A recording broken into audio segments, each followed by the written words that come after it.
Hello and welcome, connoisseurs of fine common cardboard, to today's live stream and to this Let's Build today with Akawalli, the Seething Tower.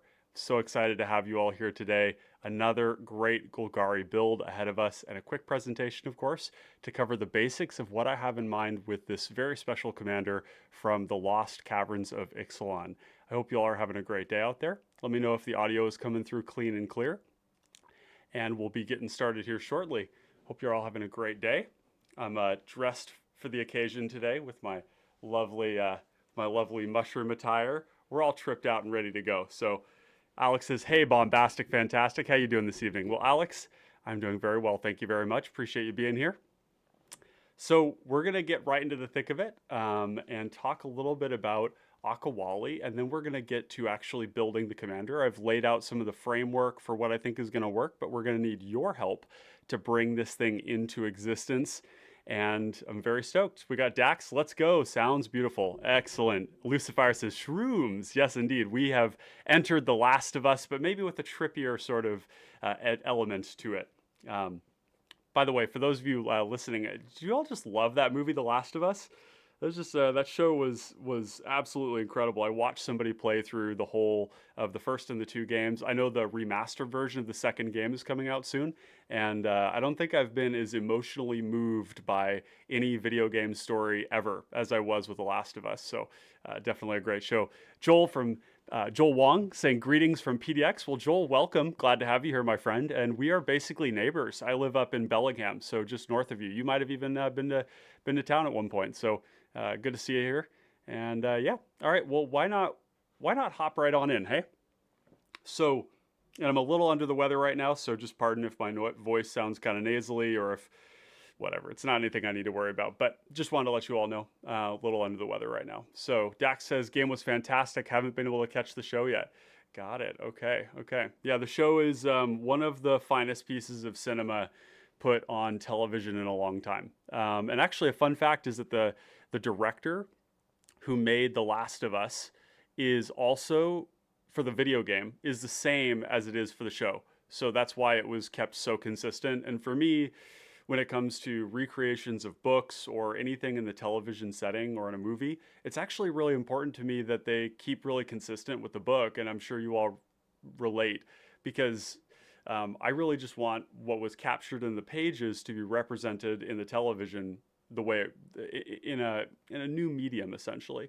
I don't really want them to like take liberties with the stories like in the Rings of Power, right? Like the Lord of the Rings, as incredible as it was, doesn't need to have been modified for any reason whatsoever at all for the television screen for it to have been incredible. So I really dislike when they take liberties with those stories, but I really love it. Like in Dune, for example, or in The Last of Us, I think that's a really both fantastic examples of what you can do in the television setting. So haven't seen it, lol. I have to take it. Have I homework? Yes. Yeah, The Last of Us, I'm just genuinely, like, it's one of the best television series I've ever seen. And I think you'll enjoy it as well. It's spooky. It does have some jumpiness to it. It's really intense. It's really dark. Incredibly dark, as was the video game. So with that, shall we get started, folks? Shall we do it? Let's get into Akawalli here. Let's see if this works. Awesome. There we go. We got a great background from this. We've used a little bit of AI actually to help generate these images, which was kind of been exploring with that a little bit, seeing how AI can help me as a one-man show in this kind of amplify my work. But so Akawalli, let's talk a little bit about what this commander does. We have a 3-mana Golgari commander for a 3/3 legendary creature fungus, and it has Descend at several stages.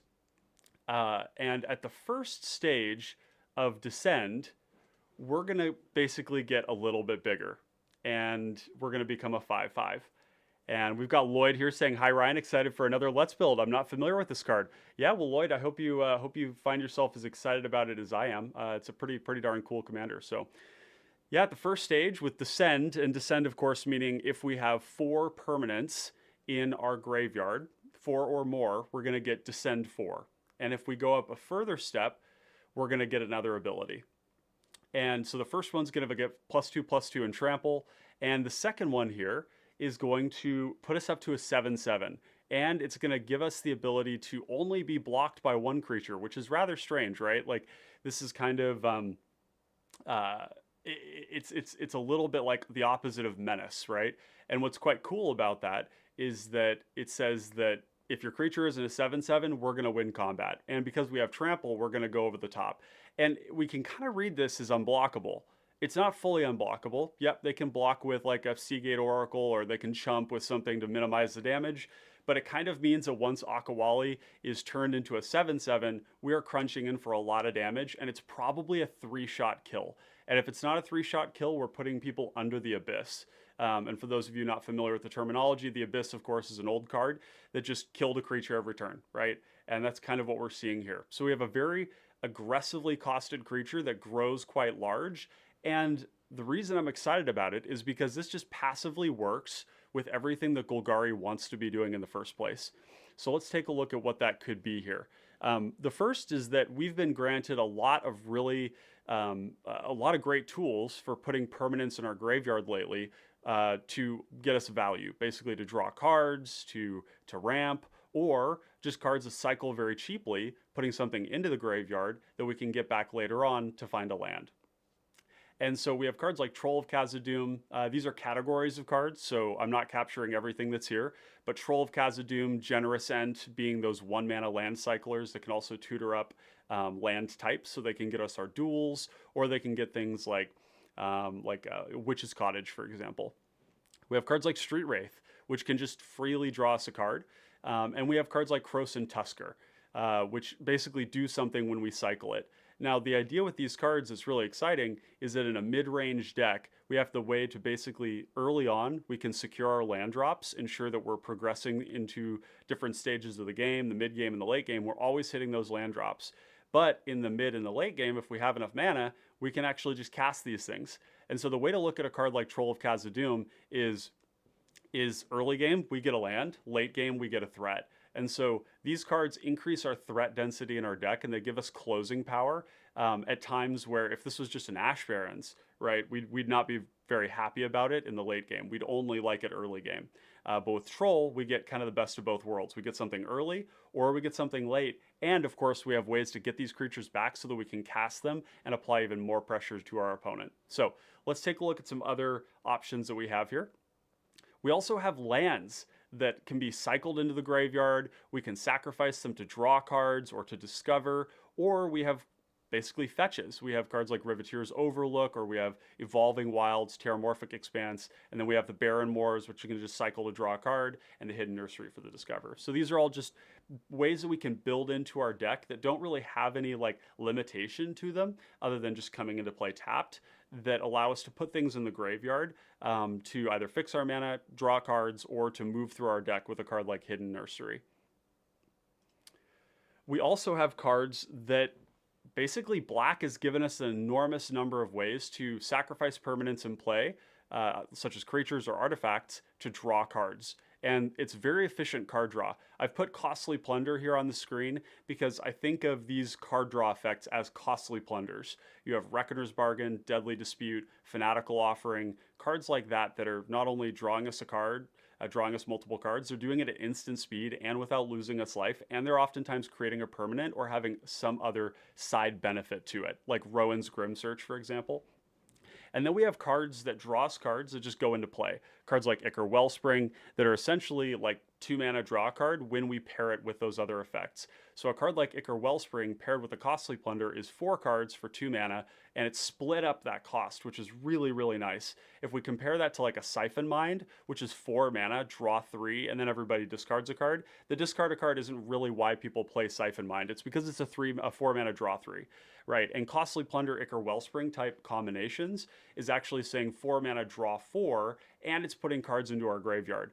There's other ways we can maximize that, and that's with cards like Persistent Specimen, Clay Revenant, the Sanitarium Skeleton, and Haunt of the Dead Marshes, which I should have put here because really that's the best version of that effect, being that it scries one when it comes back into play.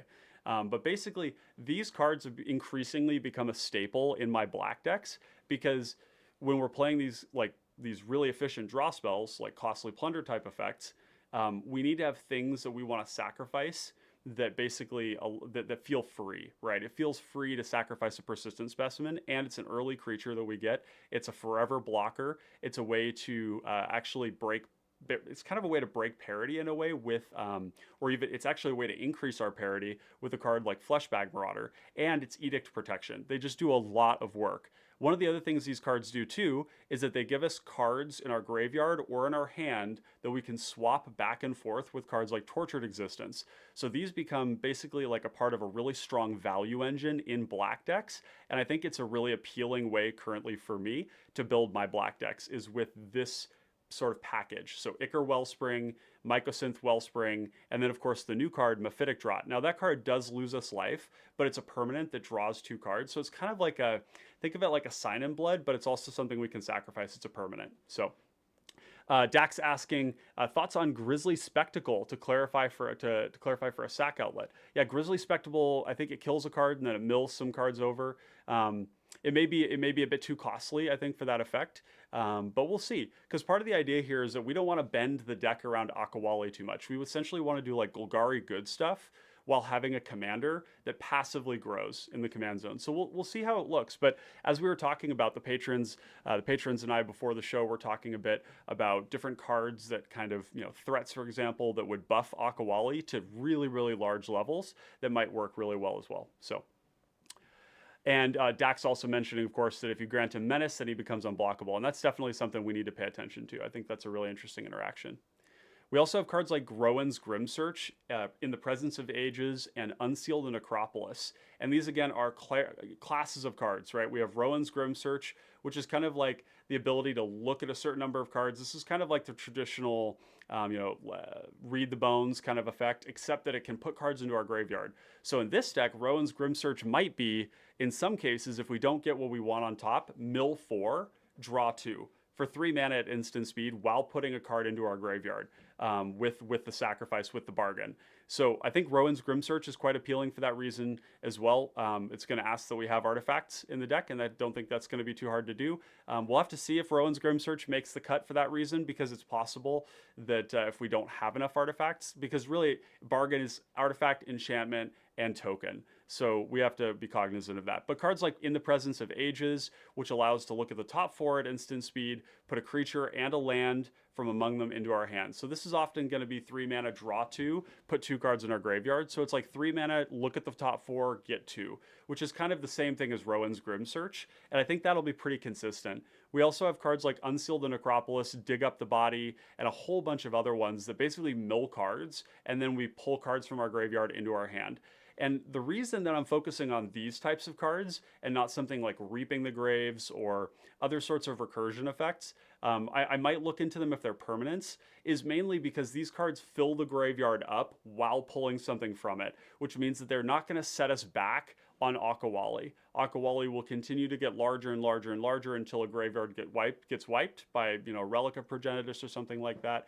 But in the meantime, these cards are filling the graveyard while pulling something from it. They're also a form of card selection. If we have enough creatures in our graveyard, Unseal the Necropolis becomes kind of like dig 3, pull 2 from our graveyard, and it's almost always going to hit 2. So these are really powerful effects, I think, in this particular context that we're definitely excited to be playing. So some other comparisons, though, that I wanted to bring along is actually to Crackling Drake. And this is kind of one of the reasons why I was excited about Akawalli, and I think I pointed it out in the initial set review, is that Akawalli actually is comparable in some ways to Crackling Drake and another commander that we're going to talk about in a moment. And that's because Crackling Drake sort of passively grows over time just based on what we want to be doing already.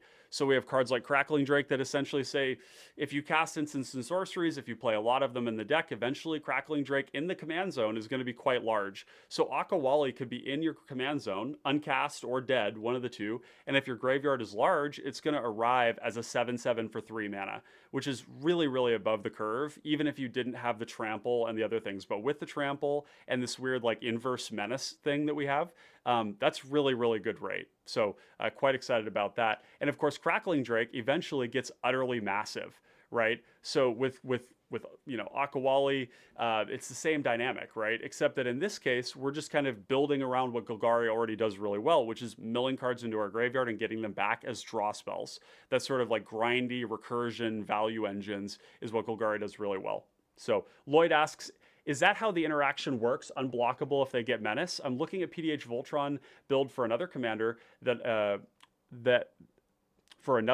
with that effect, but wasn't sure if it actually worked out as unblockable. Yeah, so if one effect tells you that a creature cannot be blocked can only be blocked by one creature at a time, and another one says that it can only be blocked by 2 or more creatures at a time, then it's unblockable.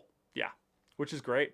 That's really awesome. I don't necessarily know whether we need to do that, because in some ways, like, Akawalli being a 3-shot kill is plenty. And we have to remember, too, that commander damage isn't always what we need to kill people, right? Just pushing damage onto people in large chunks like 7 is really good. And killing our commander doesn't really disrupt the deck. We have lots of other things to do. So Akawalli is like this source of pressure in our command zone that allows us to diversify our game plan, which is really exciting. Alex says, first stop Dredge down. Yeah, we could do Dredge. Dredge is interesting as well, although Dredge isn't like as controlled of a mechanism, and maybe it's just so good that we do it anyways. And but I'm not exactly certain that we want to do Dredge just yet. Dax says if we only had 4 or 5 more Dredge cards, yeah, maybe, yeah. So the other comparison I want to make to this is Rilsa Rael, actually. And you might be thinking, why Rilsa? Rilsa's Dimir. Rilsa's like this initiative card. You're like, what's the comparison? Well, if you look at my build of Rilsa, the 99 is incredibly low to the ground and very aggressive. And let's take a look at what some of those cards are. We have cards like Slitherblade and Changeling Outcast. We play all of the cheap 1-drop evasive creatures. Flying. We don't play the menace ones, but we do play the flying, the unblockable, anything like that. We want these cards because basically they give us complete control of the initiative. And because when you have the initiative, the Forge turns little creatures into big creatures. So does the Throne. The Throne turns any creature into at minimum a 4/4, which is really powerful, especially when they're unblockable, because an unblockable 4/4 or an unblockable 3/3 is quite a lot of pressure. So not only do they give us control of the initiative and the Monarch, but so that we can actually barter away the initiative in some cases. It's also hard to take the initiative because Rilsa has Death Touch. But basically, this is kind of the inverse with Akawalli, right? Akawalli is like a cheap, proactive threat that we can land early and we can start applying pressure to people, while the rest of the deck is actually grindy Golgari stuff.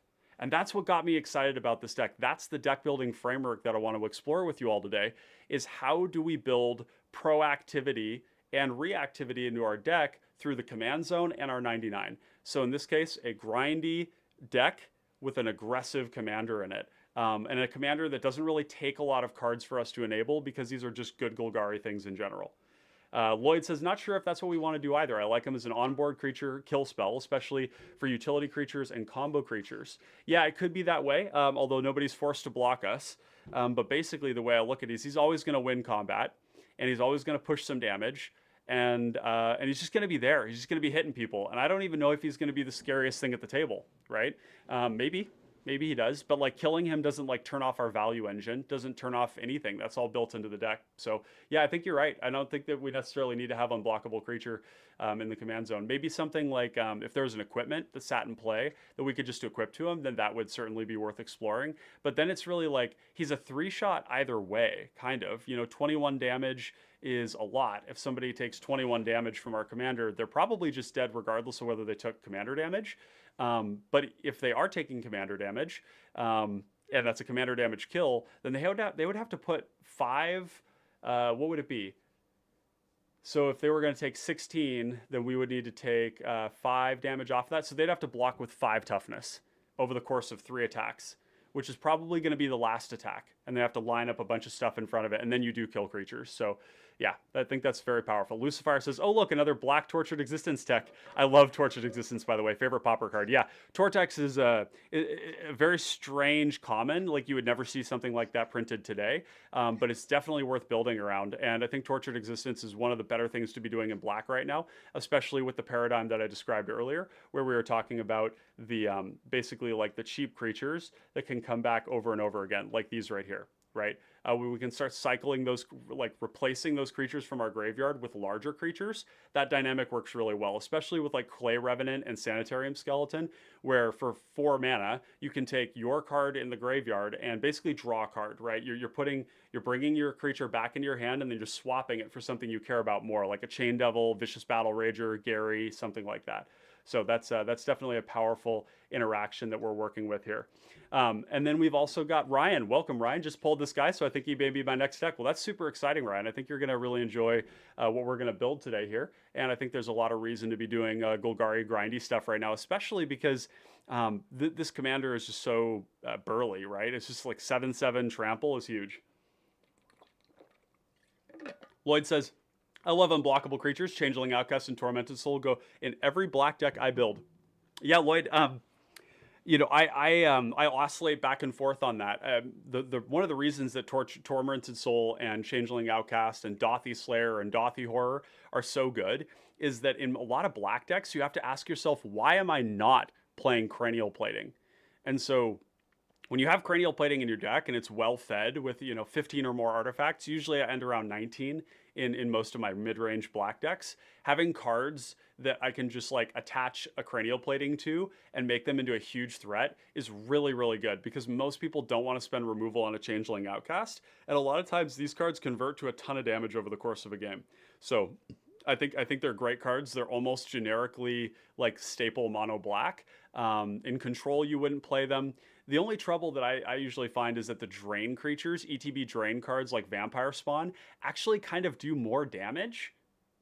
You know what I mean? Like, if you have a 3 mana card that lands and immediately hits everybody for 2, then that's 6 damage. And then you have a 2/3 that you can attack with or you can sacrifice, right? And so those ones, that's you'd have to swing 6 times with a Changeling Outcast to convert that same amount of damage. So just a thought for you there to consider for the future. So with that, let's go take a look at what we have here for Akawalli.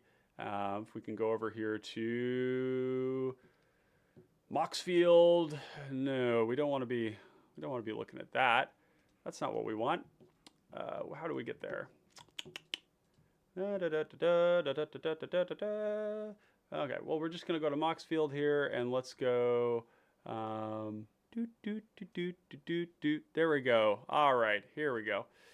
So, experimenting with some new integrations and whatnot, and of course, let's get that chat on the screen so you all can see yourselves talking to each other and to me.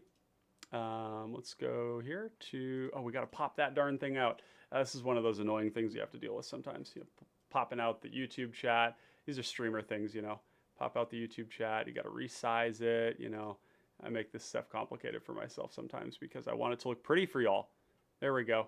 And then we're going to take this thing here and we're going to bring it on, and there we go. There we go.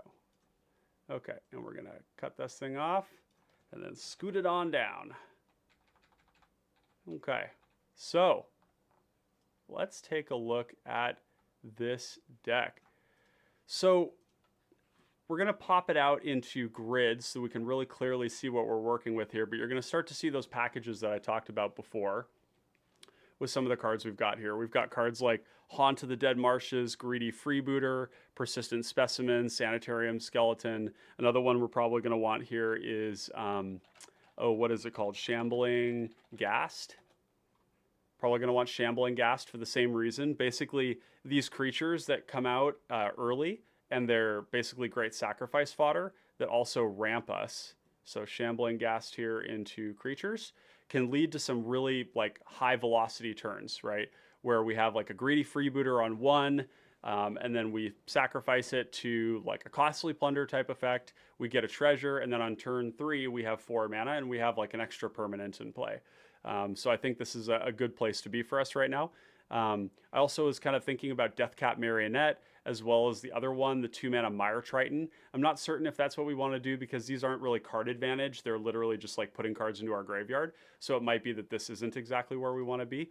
But something I am excited to be doing is Primal Druid and Viridian Emissary. Both of these cards in the Golgari decks that I've built in the past, like Skyfisher Spider, have proven to be really, really powerful, being able to push us up to really a lot of mana, basically in the early game. And the way that we can do that, some of the more explosive starts with like Primal Druid and Viridian Emissary, and really Greedy Freebooter, as well as Shambling Ghast. It works with all three of them, or all four of them, is with cards like Primal Growth.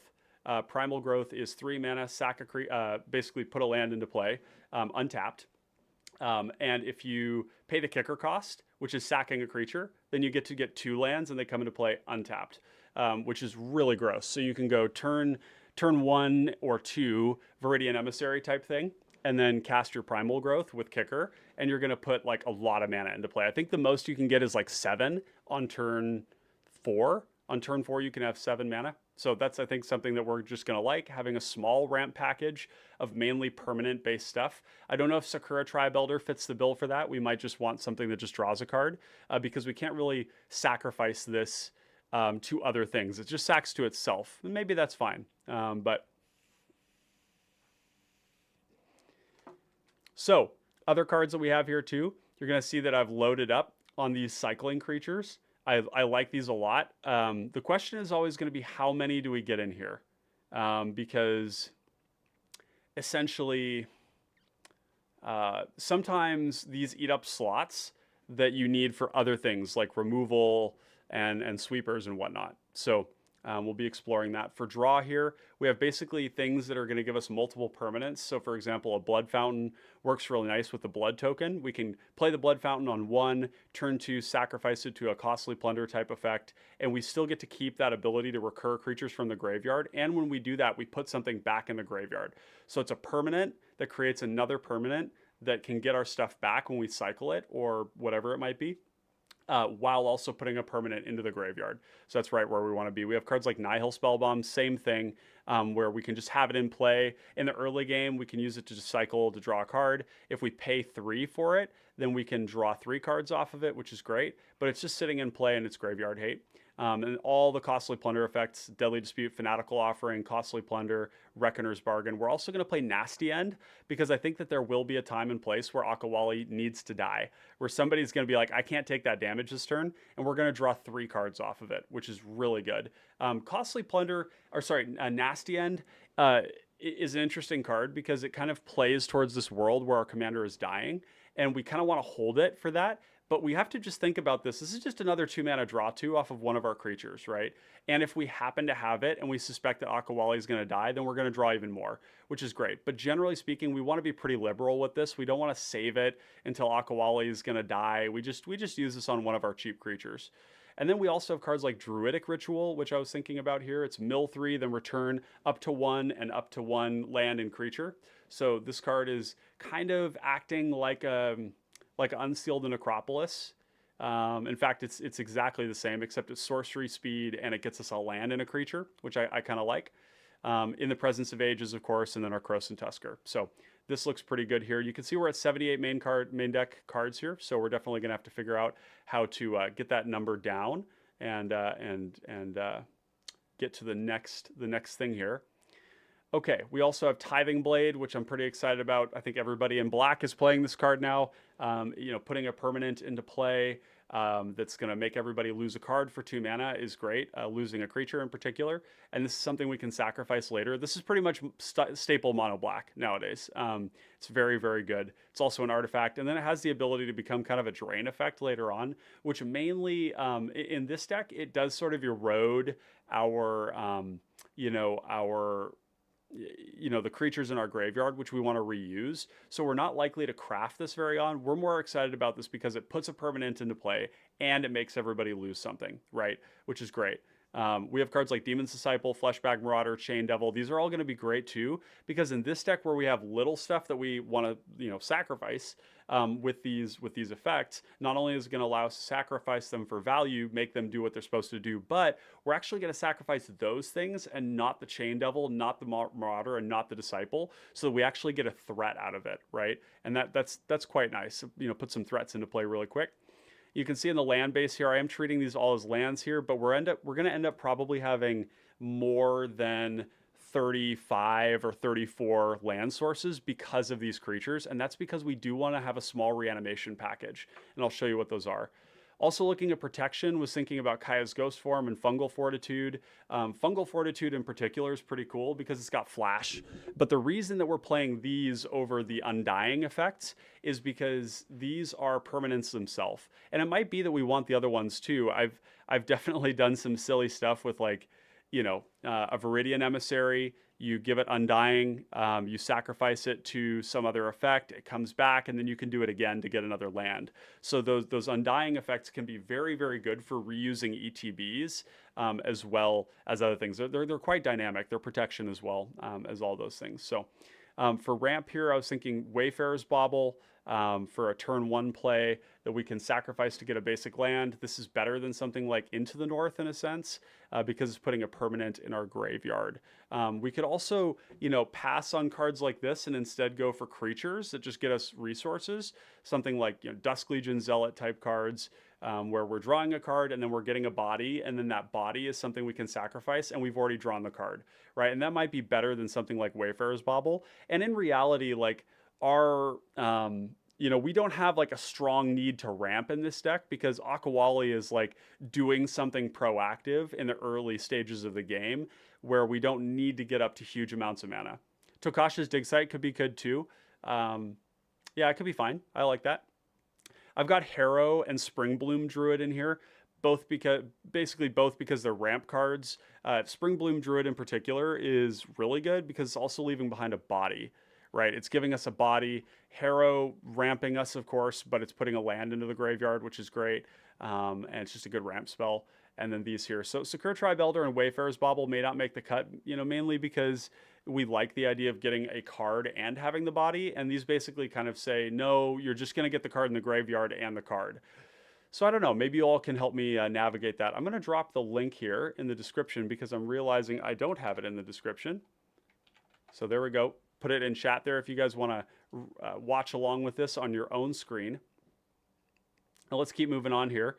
Reanimation, Recursion. I'm looking at Tortured Existence. Obviously, we've already talked about Blood Fountain. Urborg Repossession is another one. This is great because we're going to be able to get permanents back, and that's really huge. So get a creature back for 1 mana, pay 3, and we can actually get a permanent back as well. And the reason that that's important is that whenever we're milling, there's always the chance, because it's random, that we're going to mill something that we actually don't want to mill, such as a Tortured Existence, right?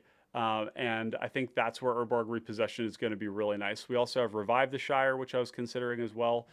This one may not make the cut. The fact that it makes a food token is quite nice because we can use that to sacrifice to Deadly Dispute type cards, which is great.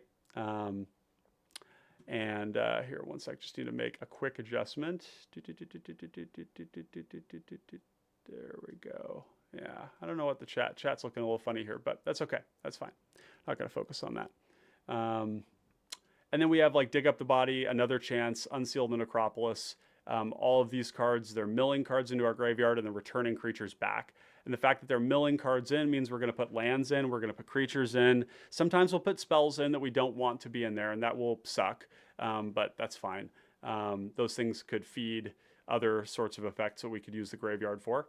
Dig Up the Body is in particular very good because it's going to put one of our cheap creatures into the graveyard. It's going to mill 4, and then it's going to get us 2 back. So that's going to be a great way to enable Akawalli as well. And then Unseal the Necropolis, kind of, yeah, already talked about that.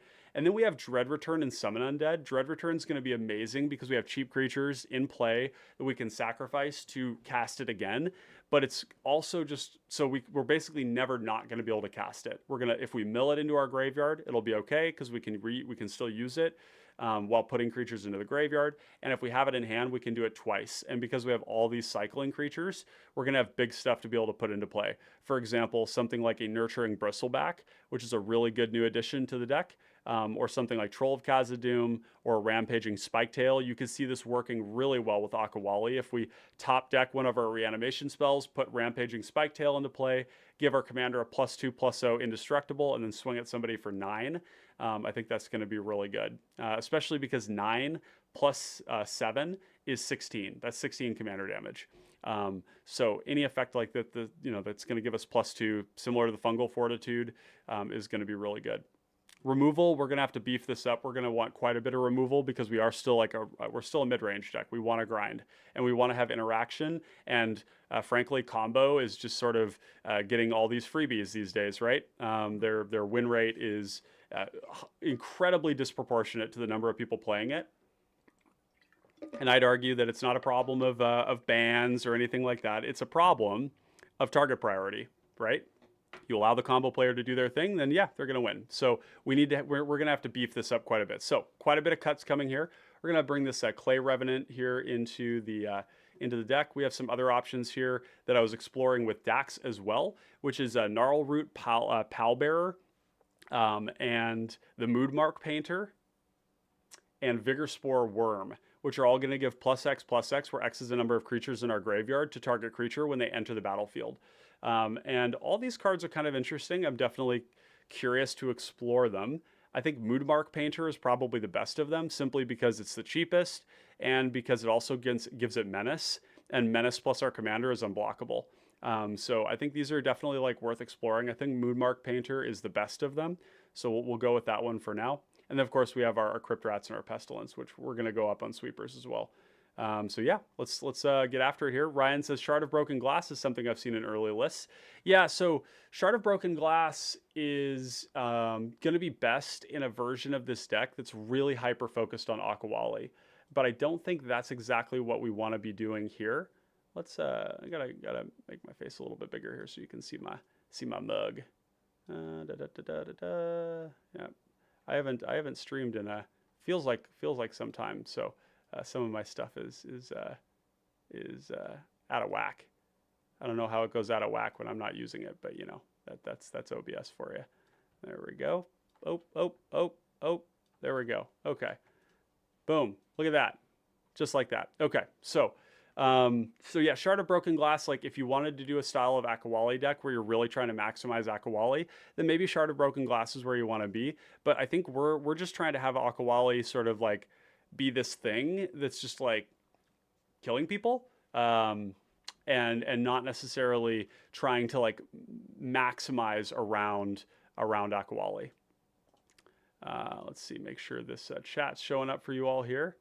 Oh, okay. What's going on? Why is my chat all busted? I don't know, chat. I don't know what's going on here. Yeah. Huh. It's not picking up some of your chat messages here, so I'm sorry for the little technical difficulties. This is just the way things are. Very strange. Very strange. Yeah, maybe we got to bring it down even further. Yeah, okay. So there we go. Let's do that. And this right here. Cool. That looks good. Looks like it's doing the thing. Okay, perfect. There we go. Captain Ryan says Grapple with the Past as mill and as land recursion. Yeah, we could look into Grapple with the Past as well. Grapple with the Past is only getting 1 card back, but it is milling cards in the graveyard, so it is kind of a form of card selection. We could get a creature back. The thing is, I don't think we're going to have a lack of draw, right? Like we already have 16 draw effects in the deck, and this kind of doesn't include the fact that we always have things to do with our mana. We can recur things from the graveyard to get creatures back. So these are also draw effects, kind of. And some of these are going to be double counted, like the Blood Fountain. But I think that like we're going to have a lot of cards just because of what we're doing in Golgari.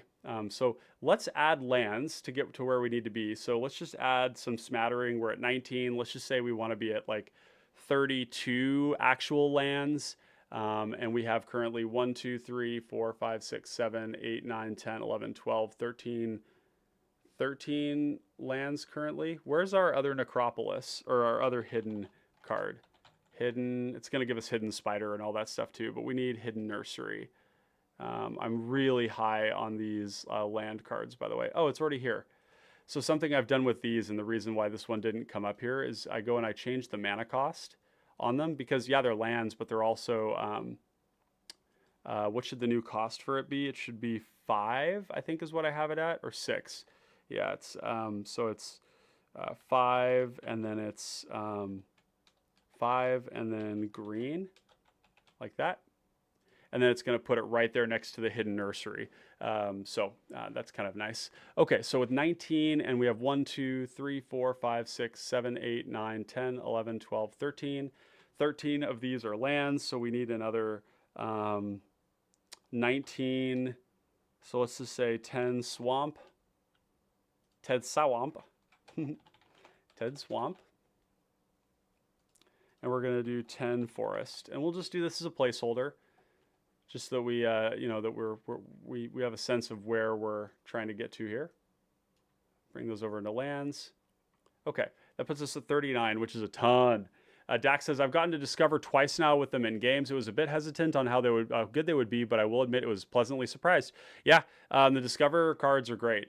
They're much better than like Dross's Pit and Hunter's Maze, which is probably like the next best comparison, like a tap land that can draw you a card later on. This is a lot better than drawing a card. However, it is more expensive, right? This is definitely like, in a lot of cases, this will be your whole turn, right? Because it's not 5 mana, it's 6. You have to sack the land and you have to kind of tap it.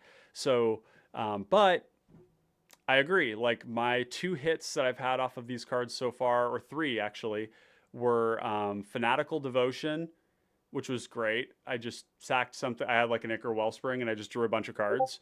The other one was hitting Vicious Battle Rager, which was busted. And the other one was Evan Carr's Justice, which I then paid the buyback. All of those felt great. These are basically just like get out of jail free card to get back into the game. Let's take the Dross Pit and the Hunter's Maze out. I don't think we're going to end up playing these. I just don't think they're really good enough. Then we'll just add some basics to get back up to that land count that we're looking for here. Okay, so we're at 99 cards. We don't have any removal yet, so we're going to fix that. O tag, removal, O creature, MV equals 2, type instant. Yeah.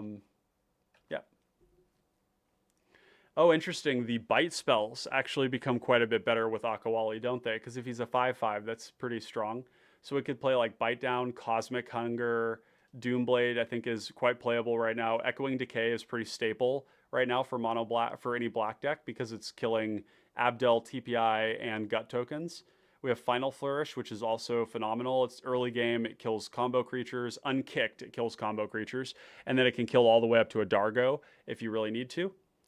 Go for the Throat, Grasp of Darkness are just great. What else would we want here? Master's Rebuke is the other bite spell that we could play. Prize Fight would be kind of cool, although I think that we really want to focus on bite spells more than we do fight. Yeah. Terror is also very playable. A lot of times what you want to be killing isn't exactly black creatures. There are sometimes black creatures that can get quite problematic, like a Vicious Battle Rager, where they forge it up and it becomes like a 3-power unblockable, like very hard to kill thing. But I see these as like you can kill pretty much anything except for combo creatures, because combo creatures are almost never black, except for like Cabal Paladin or something. And it's got 1 pip black, so you can splash it really nicely. Vicious Offering, not really what we're looking for here. We could do MV1 and see what we come up with here. Mana value 1. Defile could be good, because we are doing like some land related stuff where we're going to be having, like, if we have 3 swamps in play, this is actually very good. It's going to kill any combo creature, and later in the game it's going to kill really big ones. So I like Defile quite a lot. Ghastly Demise would also be very good here, because we're going to have a lot of cards in our graveyard. So this is going to be pretty consistent.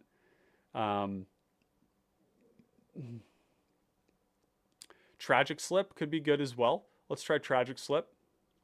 Victim of Night more than Terror. Oh, well, yeah, Victim of Night is one of the best kill spells in the whole format. So I think that there's almost no... Like, I think there's very, very few decks where you don't play Victim of Night. It kills everything. It's like go for the throat's the better one in general. There's very few things you don't kill. The zombie part of it's maybe the biggest problem, but yeah. Vendetta is a card I've been playing more often, but you have to be playing like life gain in your deck to really justify Vendetta. Although maybe the way you look at it is that this is just another copy of Snuff Out. I don't hate it. Speaking of which, we're gonna put Snuff Out in the deck because that card's busted. So let's go into our list form here, into text. I think that's what we want. Ooh, that's really hard to read. Maybe stacks. Yeah, stacks is what we want. Yeah. I don't know about you all, but I find stacks is the most helpful of the views here. Snuff Out for removal. Where is removal? Where is she? Okay, there we go. Snuff Out for removal. Defile. Oh my God, my computer's slow. Chat, help me get a new computer. Ah! Okay, there we go. Tragic Slip is going to be good. Vendetta is going to be good. We've actually got some really nice cheap removal in this deck, which I really like. Vendetta. I like these bite spells. They're going to be good.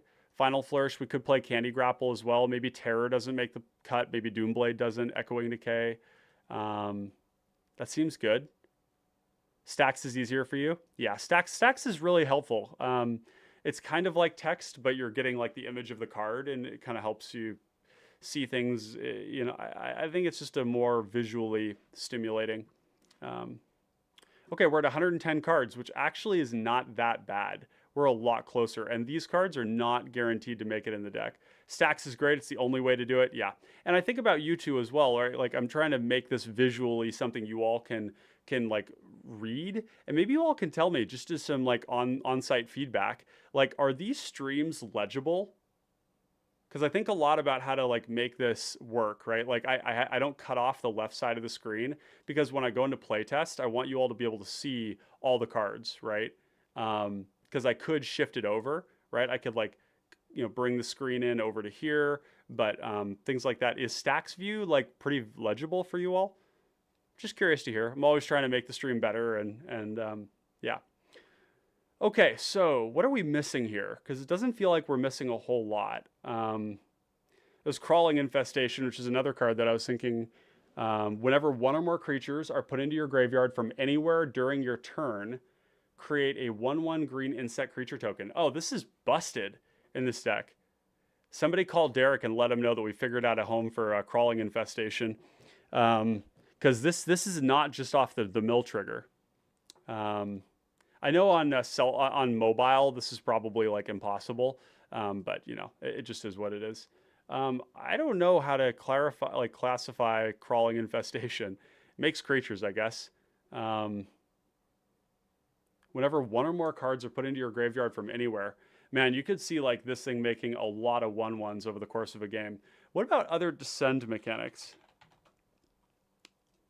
Because there's the Brood Rage Mycoid, which is an option. We also have like Basking Capybara, which is like a 4/3 for 2 mana. It's just like a threat.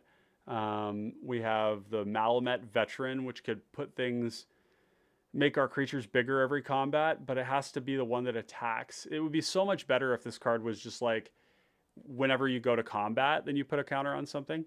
Captain Ryan says 100% legible. Okay, good. Oh, good. I'm glad to hear that. Scott says, no, I'm on mobile always. Okay, well, that's good. That's good. Yeah, because that's right. Yeah. Malamet Veteran could be cool here. Looks good. Looks good on mobile. Okay, all right. Sweet. You love to hear it. Just zoom in if I really want to see something. That's right. Yeah, YouTube does have the zoom feature, which is great. So I'm not super high on Deep Goblin Skulltaker. I think that this card kind of needed to be like a 3/3 menace that got bigger every turn if you descended, for it to be playable, or a 3/2. But the fact that it only is like on curve if you did something during your turn means that it's not a very good turn 3 play, right? So if you want to turn 3 do this, you have to have like a treasure token. No, treasure token doesn't work. Because tokens don't they don't put cards in the graveyard. Or they do go into the graveyard, but they're not cards. They don't turn on the descent mechanic. So yeah, Deep Goblin Skulltaker is kind of like a turn 4 play. It just sucks. Brood Rage Mycoid, though. The problem I have with this card, and I will say that I overhyped this card, because when I actually started to think about it, it actually doesn't work as well as I wish, is that I would rather have a card like Carrier Thrall, or like a 2-mana, because we always play the 1-mana ones that produce another thing, but I would rather play like almost any 2-mana card that made 2 bodies than this, because this is like, it's 1 body, and then the following turn it'll probably be another body, and then another body, and then another body. And so over the long game, this could be a lot more, but like it takes a long time, and they're 1/1s and they can't block. I don't know. Anyways, Lucifer says capybara, capybara, capybara, capybara. Okay, that TikTok sound has been in my head since the card came out. Okay, I'm not on TikTok, but I imagine that there was some fantastic meme on there. So we forgot the best bear, werebear. Oh, so threshold. Nice catch. Yeah, let's look at threshold. Battlefield Scrounger. That destroys our graveyard. We do not want that. But something like Rank Officer could be another one. Yeah, and recurring value. Rank Officer is like this close to being playable, but the fact you have to discard a card really sucks. It didn't need to have that. Like, it would have been a playable card if it didn't make you discard. Right? But because it does, it's like, I don't know. Kind of sad. We have Excavating Anurid, which is currently in the deck. I don't have it organized, but I think that this card could be good. Just drawing a card, sacking a land, having a 5/5 vigilance. I don't know, though. That's like a 5/5 for 5 that makes you sack a land to draw a card. I would almost prefer to play a werebear and just have a 4/4 trample that just always draws a card and doesn't eat my rocks, or doesn't eat my lands.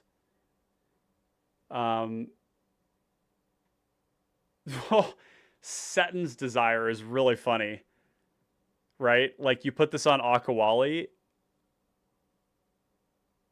No, this doesn't work, because if you put it on Akawalli, all creatures have to block it, but only one can block it. So that doesn't actually work. But werebear seems good. I like werebear. A little ramp. Becoming a 4/4 is nice. Just having like some additional threats is good. Far Wanderings, 3 basics and put them onto the battlefield tapped. So the funny thing about Far Wanderings is that Far Wanderings actually looks really good in like Witherbloom Apprentice, because it's a non-creature spell that ramps, and when we threshold, we get to go really deep, right? We get 3 lands, which is great. But in this deck, it's not a permanent. The threshold doesn't actually matter when we have threshold. Does that make sense? Like, we want this to ramp hard in the early game if it's going to do that. Because late game, if we have Far Wanderings and it gets us like, I don't know, maybe it's better than I'm giving it credit for, because it is just like a huge mana spike. Yeah, maybe it is worth it. We might have to test this one out just to see how it looks. We got Cabal Threshold, but we don't really, or Cabal Ritual, we don't really care about that.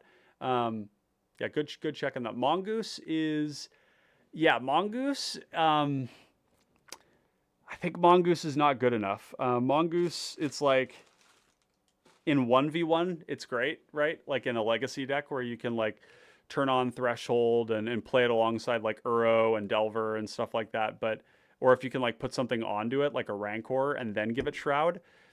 I don't know. Yeah. It's kind of an interesting one.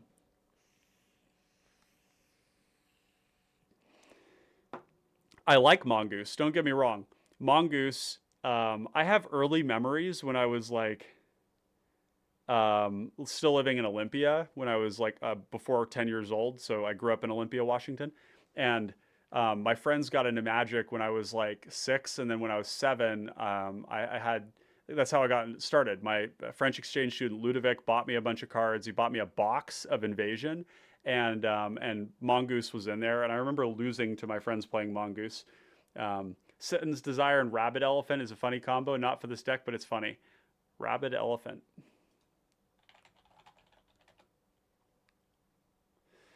Oh yeah, yeah. Captain Orion. This looks like something that you might do in like what's it called? Uh, Marholt Eldragon or whatever it is. Not a commander that I think has a lot of promise, but yeah. Wish Souls of the Lost was an uncommon. I really would have loved to build a deck around that. A 3/3 life linker with Descend. Interesting. Oh, Souls of the Lost. Oh God. Yeah. Okay. Never mind. Sorry. I was thinking of something different. I'm thinking of Echo of Dusk. A Soul of the Lost is a fucked up Magic card. Yeah, that would have been sweet. Totally, totally sweet. So, anyways, we're getting a little lost in the sauce here. I haven't eaten in a little bit here, so I'm gonna need your help, guys, to keep me on track. Threshold. So we're actually really close. We could just like cut a bunch of these and just be like there. But let's go ahead and put the Werebear in. I like that. And actually, I think that what we want is dies O token type creature. Nactal Warpride. Okay, yeah, that makes sense. Blister Pod is really good. Totally forgot about that. Brindleshote's good. Carrier Thrall's good. I like the ones that give us things that can make mana. Like Blister Pod and Carrier Thrall are really good for that. I've actually been playing Direfleet Hoarder lately in these decks too, because I actually played Direfleet Hoarder and Carrier Thrall in the new Tormod Casket, which, guys and gals, if you have not seen the Tormod Casket deck that I built recently, go back and watch that video. That deck is fire. Super, super sick. Don't sleep on that one. Very, very cool deck. We could play something like Exquisite Huntmaster because it's coming out of the graveyard, and then it's giving us a ton of bodies. That could be kind of cool. Nested Shambler, also great. I think those are the ones we want. We won't go as far as Monstrosity, although it is quite aggressive because the food isn't like ramp. And maybe that's not what matters, but it kind of seems like that's what matters. And I think that's it. So we're looking for the 1-mana ones that make more than one thing. We're looking for primarily ramp things, and then 2-mana things that make mana when they die. Or in this case with Brindleshote, you make a creature. I love Brindleshote. I'm obsessed with this card. All right, so let's put Blister Pod under. Actually, we're gonna shift it from here. Oh my God, my computer is so slow. What can I do to like speed this up? Sorry, chat. I need to figure out what is slowing down my computer right now. Oh, I've got these. Yeah. Okay. So brutal. It's like I'm trying my best to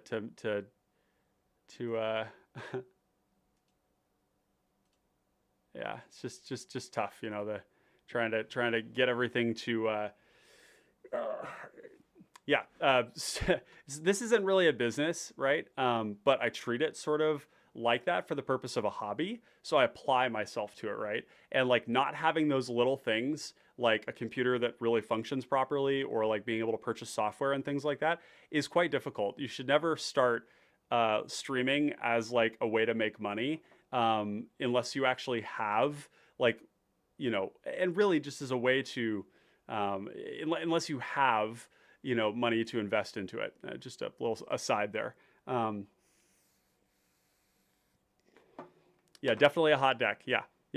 Tormod's, that Tormod Casket deck is like, I'm going to be building that in paper. 100%. We have Carrion Grub, which could be good. Although Carrion Grub often is just going to be a 5/5. It could be as big as a 6. Most of the time, it's going to just be a 5/5 for 4, which I just don't think is going to be good enough. Rancor has got to be good enough for this deck, right? The trample doesn't matter on Akawalli, but it might matter on other things. I kind of like Rancor. +2 power is also relevant for Akawalli, although if we're playing Rancor, we might as well play Bone Splitter. Bone Splitter puts it up to a 9/9 or a 9/7. And 9/7 means 18 damage on 2 hits, which means that they must chump block. And you can never like stop the Rancor. It's always there. I think that's probably better. The Trample would work nice with the other creatures in the deck. But okay, Far Wanderings, let's put that into ramp. What are some, maybe we don't play Sakura Tribe Elder and we don't play Wayfarer's Bauble. Although Wayfarer's Bauble, I mean, yeah, because both of these cards here could just be the Blister Pod, which is kind of like ramp, and the Carrier Thrall, which is ramp, and the Direfleet Hoarder, which is ramp. And we really don't need a lot of ramp in this deck, but we do like the bodies that produce a second body, right? So that's kind of like we're going to have some ramp in this deck, but Far Wanderings might be the cut for that reason. Like Werebear is also a creature that's like beating the crap out of our opponents, which is great. Carrier Thrall, drag that over. Direfleet Hoarder, drag that over. Primal Druid, Sakura Tribe Elder, Viridian Emissary, Werebear, Springbloom Druid. Yeah, we're already up to 38 creatures, which is great. That's exactly where we want to be in this deck because we want to really maximize the efficacy of our recursion as well as cards like Tortured Existence and things like that. So 38 lands, that's a ton. I'm still partial to Dredge, but I might be wrong. Yeah, the Dredge thing is interesting because the Dredge is, Dredge is replacing our draw to fill our yard. And what we're saying is that 5 cards in the yard is like 5 cards in our hand if we have other things that work with it. So if we look at it that way, it's it's very, very fast to turn on Akawalli. And maybe just having one of those cards is really where we want to be. I think you could be right, Alex. It'll take some testing. And maybe in this initial build, we want to have something like that. Mire Triton, though, what do you all think about Mire Triton and Deathcap Marionette? I want to hear what you all think about these cards. They mill on ETB, but what's special about them is the Death Touch. I think that these cards in this deck might be good enough just because they're cheap Death Touchers. They make it very hard to punch us, and they're kind of doing what we want at the same time. So I don't know. Tell me what you guys think about that. Okay, I like our Edict Suite. I like our Draw Suite. Nestle of Vacancy, and then Fat... the funny thing, Jared, by the way, welcome to the chat. Welcome to the stream. When I see that word, Fa'adia Seer, I think of Fedaykin from Dune, like the, or Fedaykin. Yeah, the Fedaykin, like a Berserker, like elite, Eric, what are they called? The, oh my God, I love Dune. Why is my brain so smooth right now? The Fremen. Yeah, the elite Fremen, like zealots, the Fedaykin. Nestle of Vacancy. Nestle. God, you can see how smooth my brain is right now. Like on stream. We have Vessel of Nascency, which is going to put 4 cards into the library. We put an artifact, creature, enchantment, or planeswalker. So Vessel of Nascency is closer to what we want than something like Winding Way, right? Which would be another way to put cards in the graveyard while drawing a card. And actually, Winding Way is starting to look pretty good here, now that I think about it. Because Winding Way is going to draw us more than 1 card, and it's going to put cards in the graveyard. Brown Scale and Stinky Boy. Yeah, I know the Dredge thing is something you all like here. Maybe we'll explore that. Goes with Tortex. Yep, it does go with Tortex. It could also mill Tortex, which I really, really don't like, to be quite honest. This would be draw. And I think we do want Winding Way. Yeah, Winding Way is going to be really good here. So let's move that into the main deck. Is there any sticker shenanigans that we would like? Because we have actually like 2 good sticker cards in green. We have the Finishing Move, which is a bite spell, which would be great in this deck, as well as the Stilt Strider. Afflict 2, not that great. Sack Permanent. This actually, what would we put this on? A lot of our mechanics are going to bring cards back to our hand, which means that the sticker is not going to stay. So I don't love that. Vessel, yeah, Vessel seems good because it's like putting a permanent into the graveyard while looking for cards, which is kind of the same thing as Winding Way. Double Prowess, probably not where we want to be. When it attacks Scry 1, Haste, a flicker, vigilance, which is usually one of the ones that you like. When it dies, leave food tokens. Mentor, no. A lot of these look pretty bad. Trample, we already have. This one is very good. So there's that one. Lifelink is gross. So let's just try these. Menace we already have. See, that's the thing. Like, our creature already kind of has a lot of these abilities. So there's nothing here that's like really important. Vigilance, I guess, is okay, but I don't think I would like reach for the card if it was just Vigilance. Death Touch is Menace and Death Touch, and Trample, or not Menace, but Trample and Death Touch is a really good combination because we can allocate 1 damage to the creature and then all the damage to them. So that would be good. Ward 2. Exalted could be good.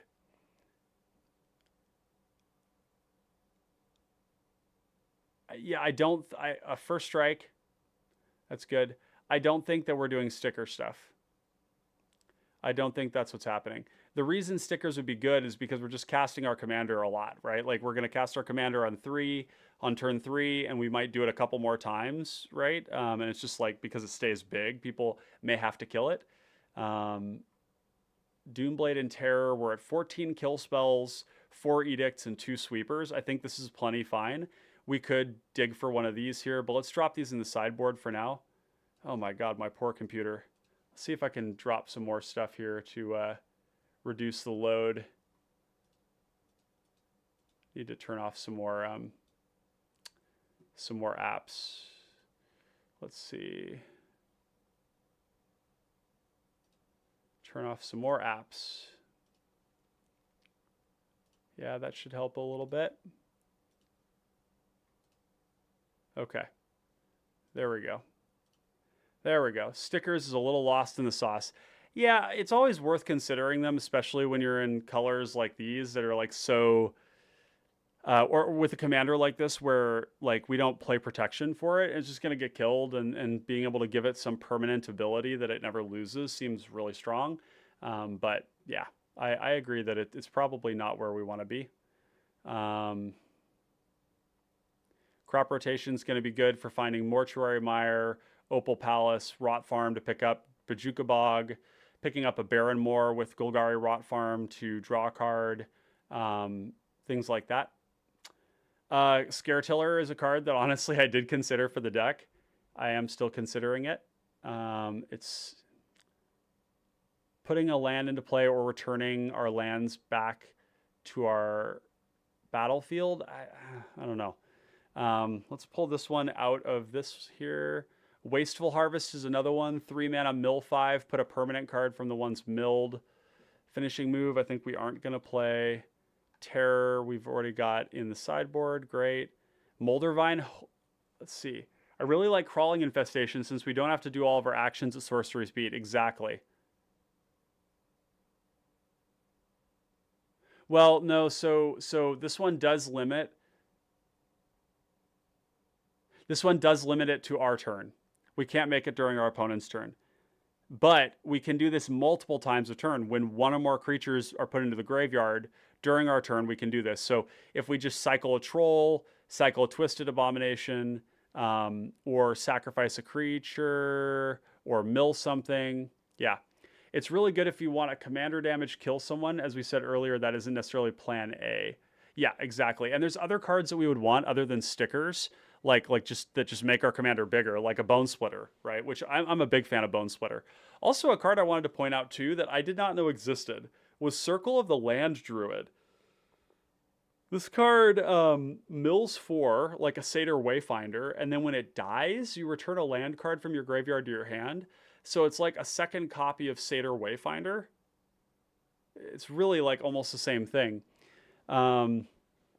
Captain Ryan says, yeah, once per turn. Yeah, exactly. That's fine. It's got a lot of text on it. Hey, what's up, Winfro? Good to see you. Hi, all. Hope you had a great Thanksgiving. You too. And to everyone else out there, I hope you all had a great Thanksgiving as well. I actually was in Colorado for the first time, meeting my partner's family out there, which was really fun. And we got a beautiful dusting of snow while we were out there. We had some amazing hikes. just regenerated and recovered a little bit. I haven't been I haven't been very well lately. Physically, I've been sort of struggling with some health problems, and I'm not exactly certain what's going on. And so it's just good to go somewhere else, get my mind out of that, be with some good people, and yeah. So anyway, Circle of the Land Druid, Satyr Wayfinder could be good, but they're not really drawing. They're kind of drawing us a card.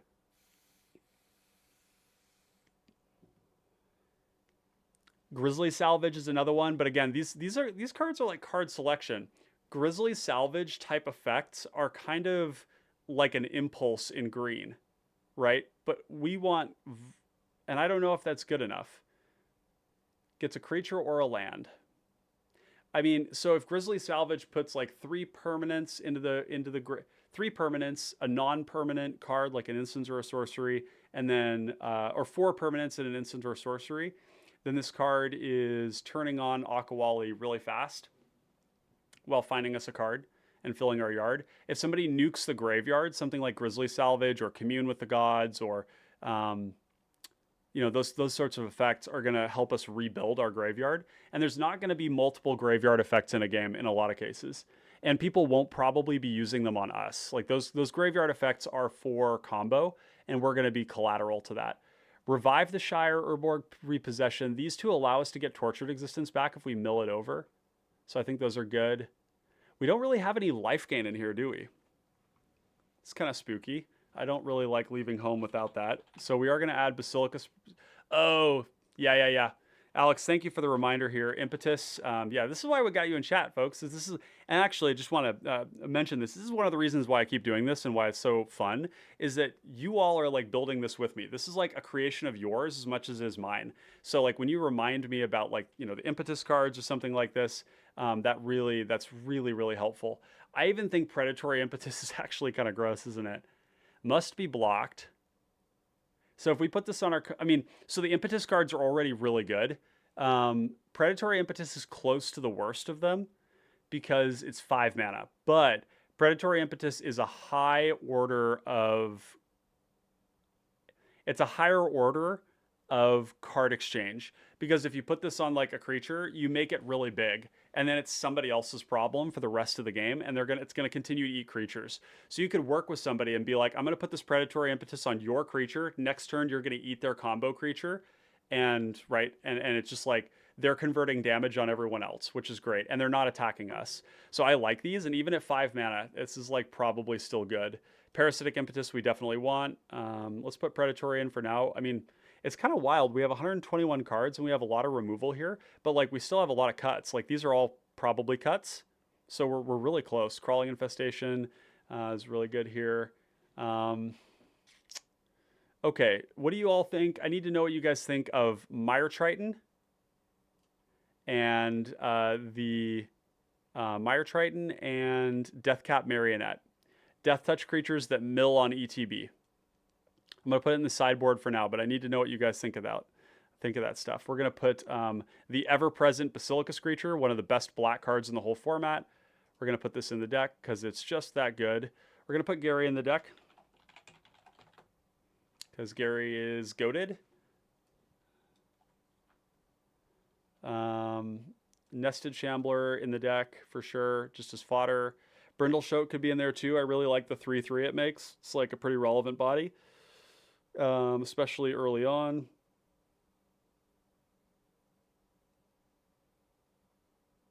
I'm much more inclined to play Fungal Fortitude than I am Kaya's Ghost Form, because if we play Fungal Fortitude on our commander, it pushes damage quite well. It's a permanent that goes into the graveyard and it's protection all at the same time, whereas Kaya's Ghost Form is sorcery speed. And actually, we should probably be playing Vines of Vastwood instead of Kaya's Ghost Form, even though it's a permanent, and this one isn't, because this is also Pump, right? And so this can go into the sideboard. This is also Interaction, right? It can make our commander big in a pinch. I don't think Excavating Aneroid is where we want to be. Horror of the Broken Lands could be good because we do have a lot of cyclers, and like playing this as a draw spell and not as a creature is quite good. Yeah. The Pallbearer is actually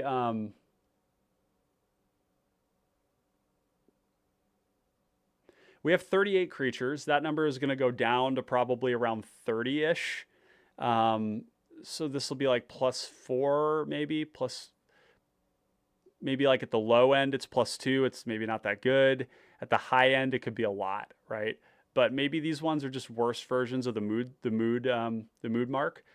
This one does give vigilance too, the Vigor Spore. These are also, yeah, they're cool cards to reanimate. But I think the Vigor Spore giving the vigilance is also quite nice. Out there grinding, you know it. What's up, James? Holy shit. How you doing, baby? Good to see you, buddy. Oh, that's great. Yeah, James is the GOAT. James is the GOAT. We're going to cut Timberland Ancient. We're going to cut Orchard Strider. We're going to cut Horror of the Broken Lands. Brindle's Shoat is 2 bodies. I think we need to cut it because we have a lot of little shit that we can sacrifice. So we're happy to sacrifice like a full 15 cards in the deck. There's actually more than that, to be honest. Alex says Vines can also delay combo for a turn. Yeah, Vines is where we want to be. Slippery Sausage. Slippery Sausage, my friend. It's a very suggestive name, my friend. Grind till we die. Yes, indeed. Indeed. Okay. What else do we want here? We have a lot of removal, probably too much. And there's almost never too much removal, but like, yeah. Because I feel like we're missing a slot in the deck here because I'm surprised that we only have 15 cards to cut because we have 18 draw spells and 16 removal spells, all of our edicts, and we could use a couple more, maybe a couple more sweepers. Pestilence is going to be broken in this deck because Akawalli, when it's really big, anytime you have a commander in the command zone that has like a lot of toughness, Pestilence is just busted because you're basically able to you're able to like wipe the board, have a big creature, and then Pestilence stays in play, which is very oppressive. Very oppressive. Slippery stays slippery. Well, good. Was born slippery. Excellent. Stay slippery, my friend. Yeah. We'll remain slippery. Good. Dimir Houseguard, great card. Yes, thank you, Jared. You're a goat.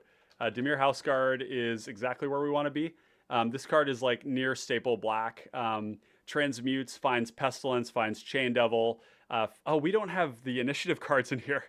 Initiative is so good. Putting like +2/+1/+1 counters on our commander is amazing. This is also a sack outlet, which can actually matter sometimes. It's going to be under tutors. Pestilence good. Pestilence very good. Yep. So we need... How do we not have the initiative cards? Yeah, Houseguard is a must. Yeah, we're playing all of these. Like, these are all gross. And, okay, so this is another thing I want to illustrate here, is that when you have, in decks where you have, like, black in them, when you have creatures that are, like, shitty cards, like Greedy Freebooter and, like, Shambling Ghast, which, like, you don't want to top deck them later on. When you have Tortured Existence in play, and you top deck one of those cards, you can swap those crappy cards for the late game with good cards for the late. You can take cards that are good in the early game and swap them for cards that are good in the late game, right? And it turns your whole graveyard into this like just amazing value engine. So when you have these sorts of cards, these are actually even better when you have cards like Clay Revenant and Sanitarium Skeleton and Shambling Ghast type cards. I think we even want to play Trailblazer's Torch. Because the fact that we have trample, like, okay, first of all, you could attach initiative to a broomstick on a 4-mana card, and it's good, right? This is something we can sacrifice. It's also on Akawalli, it's pretty good. It's kind of like Bone Splitter because it's doing 2 damage to the creature blocking it. We allocate 2 damage more to the, whatever amount of damage we need to kill it, and then we trample the rest. The trample is what makes this actually quite good. So yeah, that's great. And it's kind of like First Strike if the creature is small. So this means this actually forces them to block with a big creature. Yeah, I think that the torch is coming with us. And frankly, I think that, I'll admit, I think I've been sleeping on just playing this card in every deck that likes the initiative. So Eternal Thirst and Gifted the Deity. Yeah, Gifted the Deity is kind of interesting. Gifted the Deity. 5 mana. When it's black, it has Death Touch. That's good.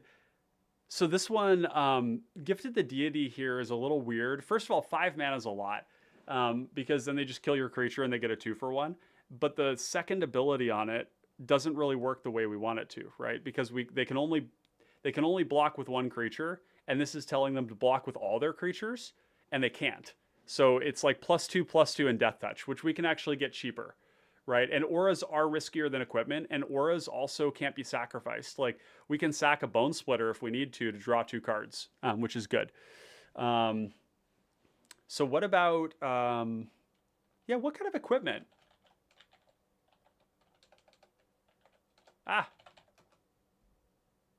It doesn't make our commander a board wipe, unfortunately, because they can only block with one creature. Does that make sense, Captain Orion? Because Akawalli's ability, right? Like let's pull it up here. We can take a look. See, it says as long as there's 8 or more permanents in our graveyard, Akawalli gets an additional +2/+2 and can't be blocked by more than one creature. So it's telling them that they have to block with everything, but then Akawalli is saying you can only block with one. So it's kind of like a nothing burger, right? Maybe you just misread the card. Bladed Battle Fan could be good. Sylvok Lifestaff would be very good in this deck. The +1 power is actually like very relevant. Ooh, Sylvok is good. +1 power in this deck is relevant because it puts us up to an 8/8. It's a 2-shot. And it's a life gain, a lot of life gain. And it goes on little creatures, so we can attach to a little creature, block, stack it to Deadly Dispute, gain 3. Yeah, Sylvok's great. Bladed Battle Fan is another one we could look at here. It's kind of playing to our commander. It's not a Grave Flicker. It is putting a permanent into play. I think there's better. Bone Splitter is an option we would probably want to consider here too. You know, all these cards that want to do damage. How does rules check? How does Ceremonial Knife work with Trample? Because if you read Ceremonial Knife closely, it says whenever it deals damage. Does that read to the creature as well as to the opponent if we have Trample? Does this make 2 blood tokens?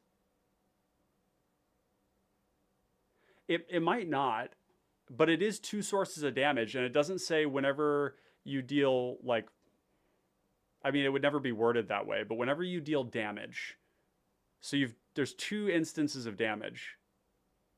Combat damage. Interesting. Ceremonial Knife's a decent card to consider. Cranial Plating, we're gonna have to look and see. I don't think we have enough artifacts to support this.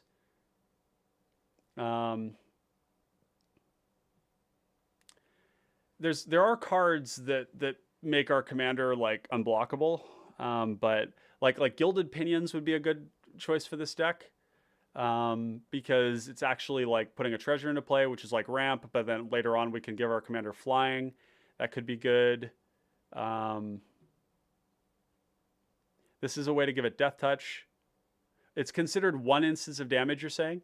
I'm not necessarily convinced, but you could be.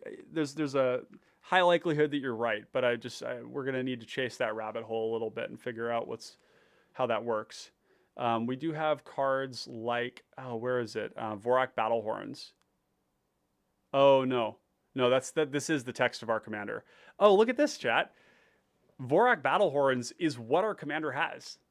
He has Trample and can't be blocked by more than one creature. So Akawalli is like just Vorak Battlehorns on a body. That's kind of cool. I'd never realized that. Whisper Silk Cloak. I don't think we care when our commander dies. So. Ooh,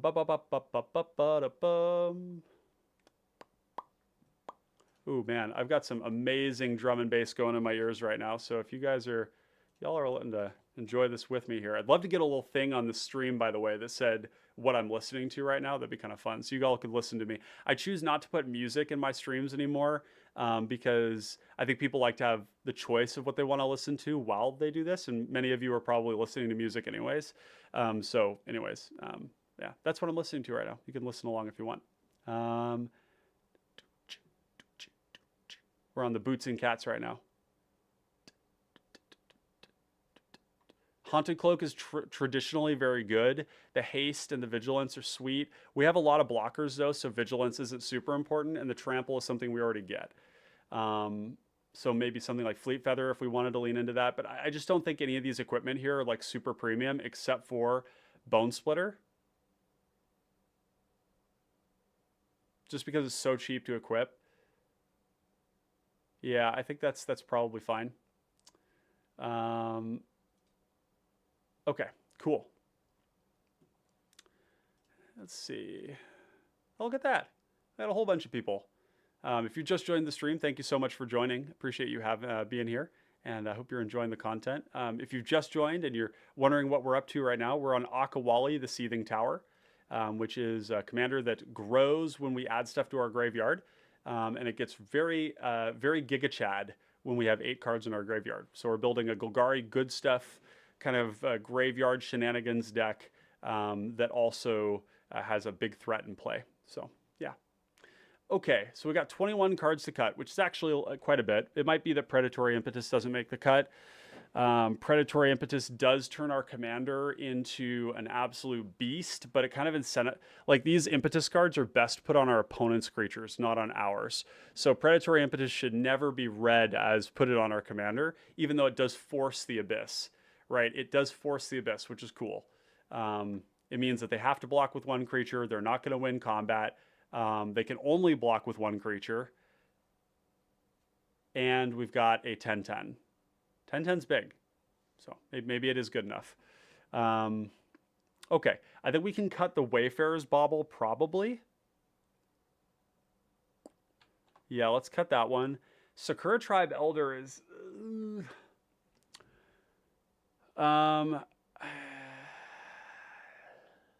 So Sakura Tribe Elder is good on its own. It's putting a card in our graveyard while ramping us on 2, putting us up to 4 mana on turn 3. But the ramp isn't really necessary for this deck. We don't need to ramp, right? The ramp is just like good stuff to be doing when we're playing midrange. And maybe these 3 mana ones are a little bit of a stretch, except for Primal Growth. The only reason I think they're a stretch is because we kind of want to play Akawalli on 3, right? Primal Growth allows us to do Akawalli on 3 if we have a Carrier Thrall, a Direfleet Hoarder, a Primal Druid, or a Viridian Emissary, or a Blister Pod. And actually, there's more than that. Greedy Freebooter is also ramp, and so is Shambling Ghast. So actually, Primal Growth, because Primal Growth puts 2 into play untapped if we sack a creature.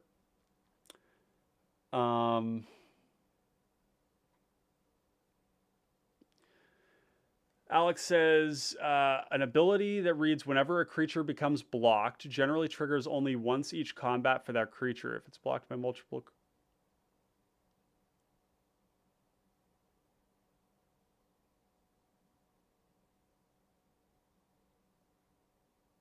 So Alex, with that rules text, what does that mean? Or what's that in relation to? I'm curious.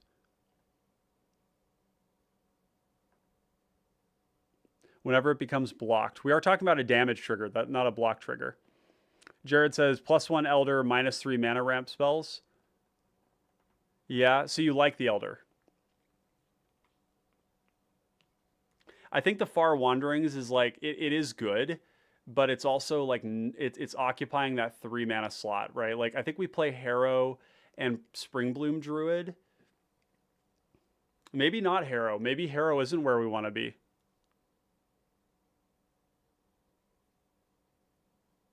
Oh, it means trigger once on the dagger. Okay, got it. So Harrow is good. It's quite good. I mean, Harrow allows us to go turn 3, Harrow, and then use those 2 lands to like play something else, like just anything else. But it doesn't make our commander castable on turn 3, and it occupies our whole turn. If we go turn 1 turn 1 Greedy Freebooter, Shambling Ghast, or Blister Pod into turn 2 Costly Plunder effect, into turn 3 Harrow, we can play our commander. So Harrow could work. Springbloom Druid is another one that's kind of like, it's doing the Harrow, but they come into play tapped, and it's giving us a body. I just don't know if that's really good enough. Like, some of our effects here are, like, we just don't need a ton. Yeah, don't worry about it, Alex. I appreciate that. Yeah, it's a maximum character restriction and everything. So I appreciate you sharing that though. So the dagger is only going to be one trigger. Okay. Another card I want to think about here too that doesn't really like work with the deck but works really well with Tortured Existence is Fairy Macabre. Fairy Macabre is really gross with Tortured Existence. It basically makes it so combo players like can't go off if they're doing graveyard things, which is good. We also need to move Echoing Decay also into the Wraths portion of the deck because it is a Wrath. It does kill a lot of things all at once. We could also have like an Echoing or Echoing Courage isn't good here. Echoing Courage is pretty funny though. If your opponent has like a bunch of TPI tokens and you like say like, hey, attack the combo player and I'll Echoing Courage your dudes, it's fucking funny. Harrow and all the like are not permanents. I'd rather play Spring Bloom or Greater Tanuki. Great call there, Jared. Yeah, Greater Tanuki is awesome. A very cool card. 6/5 trample for 6, and we could also ramp with it. I think that's much better.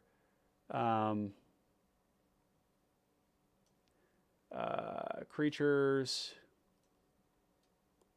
We have so many draw effects in this deck. It is like buck wild. Absolutely buck wild. And we have 37 creatures. That's wild. Twisted Abomination might go then. Trailblazer's Torch is going to go under draw. Bone Splitter, maybe Bone Splitter just doesn't make the cut here. Because we got to pull these cards here. The Underdark Explorer is a draw effect. Street Wraith is draw. Is Street Wraith? Yeah, Street Wraith's good. Yeah, Street Wraith is good. Avenging Hunter, Vicious Battle Rager. 22. That's nuts. And that doesn't even include all the reanimation recursion stuff, which is also like card advantage in a sense. Werebear is kind of cool because it's a, it's a early game. It's like getting us a little bit more mana, which isn't like super premium. And then later on, it's becoming a 4/4 along with our commander. So like whenever we gain Threshold, if we have Werebear in play, it's like a pretty big power spike, right? Because Threshold is really close to being Descend 8. And it's something we can sacrifice, but it's like, it's kind of a good stuff card. I don't know. I don't think that that's where we want to be. You'd rather play Spring Bloom Druid over Harrow. Maybe that's that. Yeah, I could see that being the case because it's a creature and we want to maximize those. Okay. Yeah, sure. I mean, they're both good. Sakura Tribe Elder also maybe could go instead and then just keep those because these are both like higher volume. I mean, they're only getting us one more land because we do have to sack a land to do it. So like Harrow would go then because Spring Bloom Druid is also leaving us a body. And then Sakura Tribe Elder is like a cheap way to ramp. But again, like it's not working with any of our costly plunder effects, which we have 1, 2, 3, 4, 5, 6, 7 total sacrifice effects. Vessel of Nascency might also be. This is actually not a draw spell. This is a reanimation recursion spell. And maybe some of this needs to go. Although these are like good ways to like, move through the deck.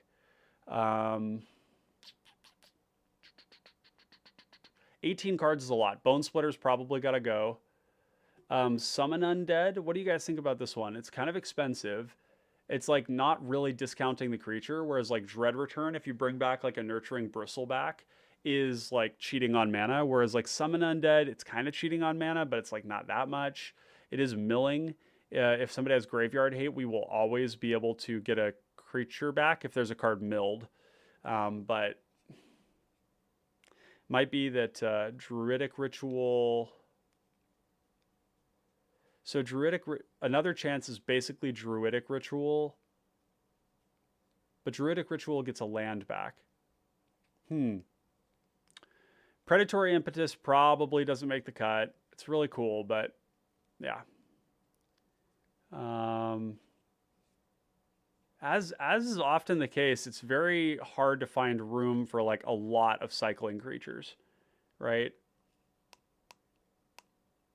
And we don't really need all of them, right? We maybe just want the best ones like Gloomfang Mauler, Bristleback, Khazad-dûm, Rampaging Spiketail, Generoscent, so we could cut Twisted Abomination because we have a very high land count right now.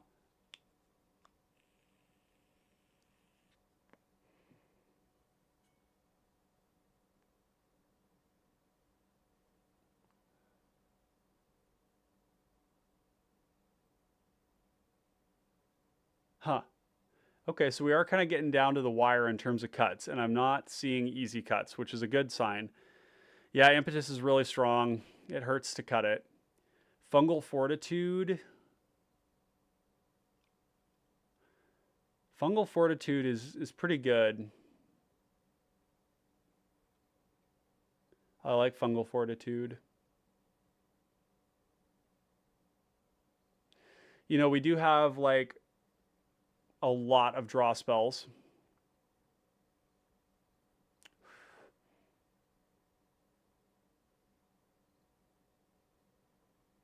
Vessel of Nascency seems kind of expensive, right? 1 mana to cast, 2 mana to do it. We have Winding Way. It's comparable to In the Presence of Ages, I guess, but it's only one card. This is only card selection. I actually think this is going to go because even though it's a permanent, it's card selection. It's only getting us one card, whereas like all the other cards we have, like In the Presence of Ages, gets more. How many artifacts do we have? Do we have enough to... We only have 11, so we really don't have enough for Rowan's Grim's... Do we have Rowan's Grim Search in here? We don't. But do we have enough tokens, though? 1, 2, 3, 4... 5, 6, 7, 8 for artifact, 9, 10, 11, 12, 13, 14, 15. We have 15 ways to turn Rowan's Grim Search on. Yeah, we want this card. This card also just like one of the more powerful ways to fill up our graveyard. Where did it go? Yeah, there we go. Draw. Yeah, because we can bin 4 and then draw 2.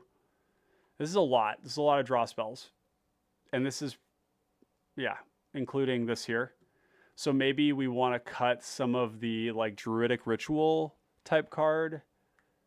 These cards that like, or Summon Undead. Like Summon Undead seems good with all these big creatures. I quite like it. But I just don't know if Summon Undead is actually a playable card. To be quite honest. I'm not convinced. 5 mana is a lot. Dread Return is so much better. But we do have like a lot of creatures in the graveyard, so it's quite likely that like on turn 5, we cast Summon Undead and it just like puts a big creature into play.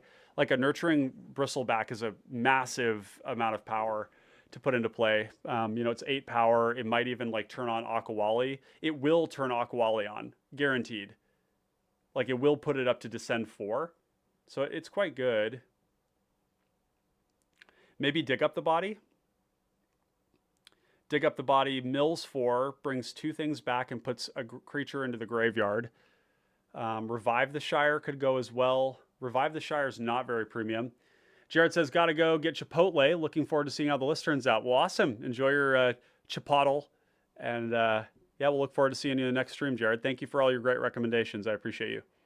Revive the Shire, returns a permanent. I think that can go. That's not as premium. Urborg Repossession gets back. Yeah. We could also consider playing a card like... what's the one that puts the card on top?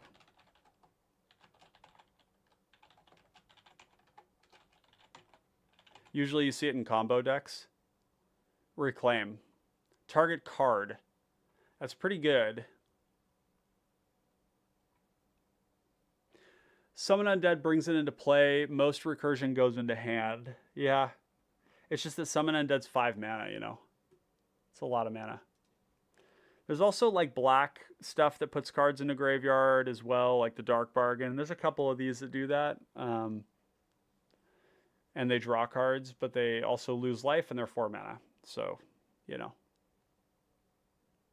14 cards to cut. We do have, like, you know, this is an inflated number. We have 33 lands, but we have 5 cards that find us lands as well.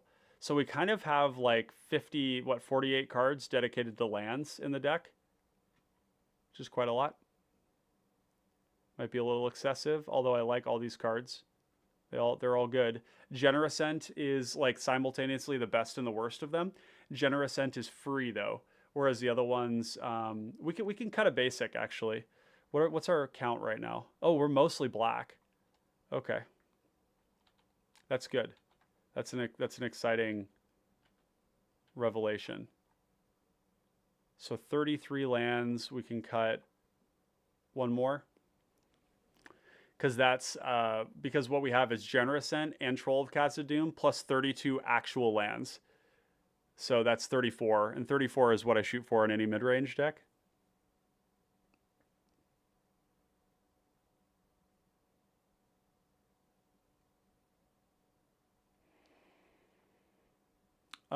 Vigor Spore Worm, you know, we're at 36 creatures, and we're going to probably be down around the low 30s when we're done.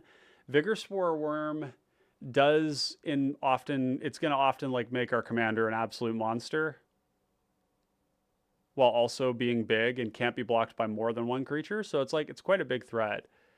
I mean, you could see, I don't know though, it's kind of like only a late game card. I think this can go. Moodmark Painter is a lot different because it's giving it menace, which means it's unblockable. So this reads +X+O, unblockable, 4 mana. There's ways that we can reuse this by sacrificing it and then returning it and then replaying it again, which is good. Can even reuse it with Fungal Fortitude. Speaking of lands, Witch's Cottage and Gingerbread Cabin, we're definitely going to play Witch's Cottage. And in fact, when I was remarking about the number of swamps in here, the reason was for Witch's Cottage.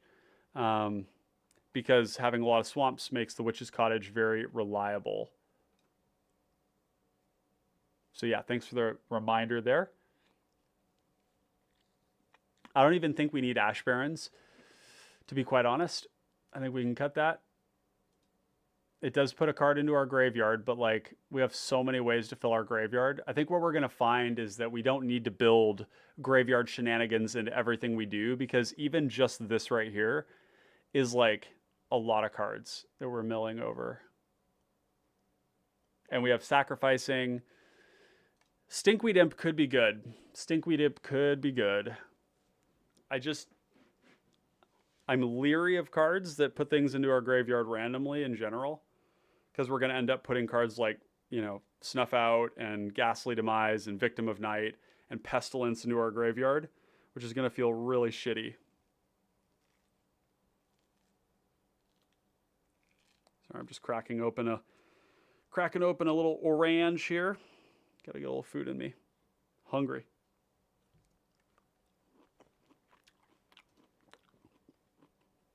Oh, gross. A little alcohol-y. Yeah. A little fermented orange there. Eek. No good. Okay. What else are we cutting? We got 12 cards here, chat. Let me know what you think we should cut. Cards that come to mind are Persistent Specimen, potentially. Mainly because the ones that actually go back to hand are actually quite a bit better with Tortured Existence. The one that come back into play do work with the sack effect, so maybe it's both of them.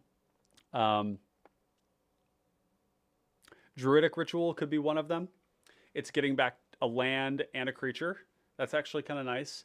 Dig Up the Body, it could be another one. Dig Up the Body is good. It's a sack outlet, but the other ones don't require that you sack anything.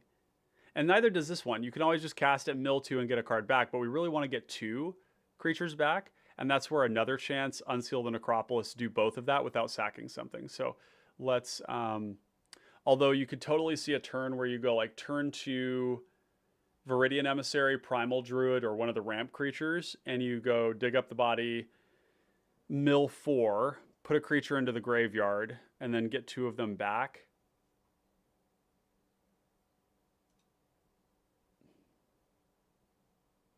It's pretty good. We might have to go down an Edict creature, might have to go down a removal spell, but those are just kind of like nibbling around the edges. The thing that we've got tension with is our ramp right now. and these larger creatures that are in the graveyard, which are here for reanimating, really. But if we were to cut summon undead, then it wouldn't make those as good. It's one of the things I commonly find is that there's tension between like playing a proper number of like draw and removal spells with like rampaging spiketail type creatures. Troll and Generous End aren't cuttable ever. You always play these in every deck basically. Bristleback is really good. I like this card a lot. Gloomfang Mauler putting counters on our Akawalli, pushing it up to a 2-shot is strong. Spiketail also the same thing, giving it indestructible at the same time. Gloomfang is a little bit better than Spiketail for that reason. Gloomfang Mauler also gives it menace. Oh god. So you could totally see a turn cycle where you go like, I don't know. How would that work? You go, oh, but Akawalli doesn't get turned on super early. This is like probably on by turn 6 maybe. We have 35 creatures. We have a lot of ways to put creatures into the graveyard. So this is quite good. This is a powerful engine, and they're coming into play untapped. Oh, this only triggers once per turn. Oh, chat, it's so bad. Why'd they have to kneecap this card? 3 mana, mill 2. Anytime a creature goes into the graveyard, on your turn, you make a 1/1. See, man, I hate this. This card would be playable if one of two things happened. If it was during any turn, but only once per turn, that would be fine. If it was, or conversely, if it could trigger multiple times a turn, but it was only during your turn, this would be playable. But it's not. It's just bad. God dang it. Because these sorts of cards are so cool, right? It's like you have to invest money in it. You're investing like 3 mana in this thing. It's like milling you, which is useful in certain decks. But the once each turn and only during your turn is like, ugh, Wizards. Why can't you give us... This is why we can't have nice things, but we'll give it laser eyes while we're at it here, like that. Yeah, this card sucks. Sorry. That card's got to go. It's very bad. Crop rotation is great in Golgari decks, so we definitely want to have that. And it is putting cards in the graveyard while tutoring for things that we care about, like our Necropolis could be an option at end step, or a Rot Farm. 1/4 of a token each. Yeah, I know. It's so bad. Why is it so bad, chat? Ugh. Okay. We draw a lot of cards, so I think that maybe we could go a little bit down on removal. Our Snuff Out and Vendetta is kind of hard on us. We could cut something like Grasp of Darkness. Grasp is usually one I keep because it's very good, but it is... Oh, we don't even have Oubliette in here. Yeah, we play Oubliette. Yeah. Removal. And then we'll cut... I think the bite spells are going to be good enough. The funny thing is that bite spells are weird in that they kind of give our opponent an opportunity to kill our commander and 2-for-1 us. Does that make sense, chat? Like, maybe they wouldn't normally kill our commander, but because we're killing something important, they're going to kill it. Ashes to Ashes is... I don't think we're going to play Ashes to Ashes. I like Ashes to Ashes. Don't get me wrong. Yeah, Street Wraith is also like a card that I want to be good, but I don't think it is. I think we're going to cut some of these bite spells, to be honest. Because okay, and this is why. I like these cards, but I think in some cases they're going to cause people to bounce or interact with or kill our commander when otherwise they wouldn't have. Because if they stop our commander from being in play, it doesn't deal its power. So let's cut these, okay? The reason we're not playing Ashes to Ashes is because we actually don't have a lot of life gain in here, which is concerning. I think it's a little bit too much. Yeah, I agree. Yeah, Orzhov. If you're an Orzhov and you're doing all the extort mechanics, which you should be doing regardless of what your deck is, like you should just play extort. It's like the best keyword in the entire format. The reason that you do it there is because you're gaining a lot of life. We actually don't have that much life gain. We can't support it. Yeah, why bite when we have hard removal? Well, the reason for it was because they're one black pip in a two color deck, and they're instant speed. And when Akawalli is big, they're just terminates, right? But I think what we can do is like, see, one black, two black, three black. So we have three cards that don't kill black creatures, which is fine because like what we're mainly playing this for is combo, and then the rest of our deck is just better against everything else. Is kind of what how I would think about it. So let's play Terror and Doomblade. Do we have Doomblade? We don't have Doomblade. Ooh, such a good song.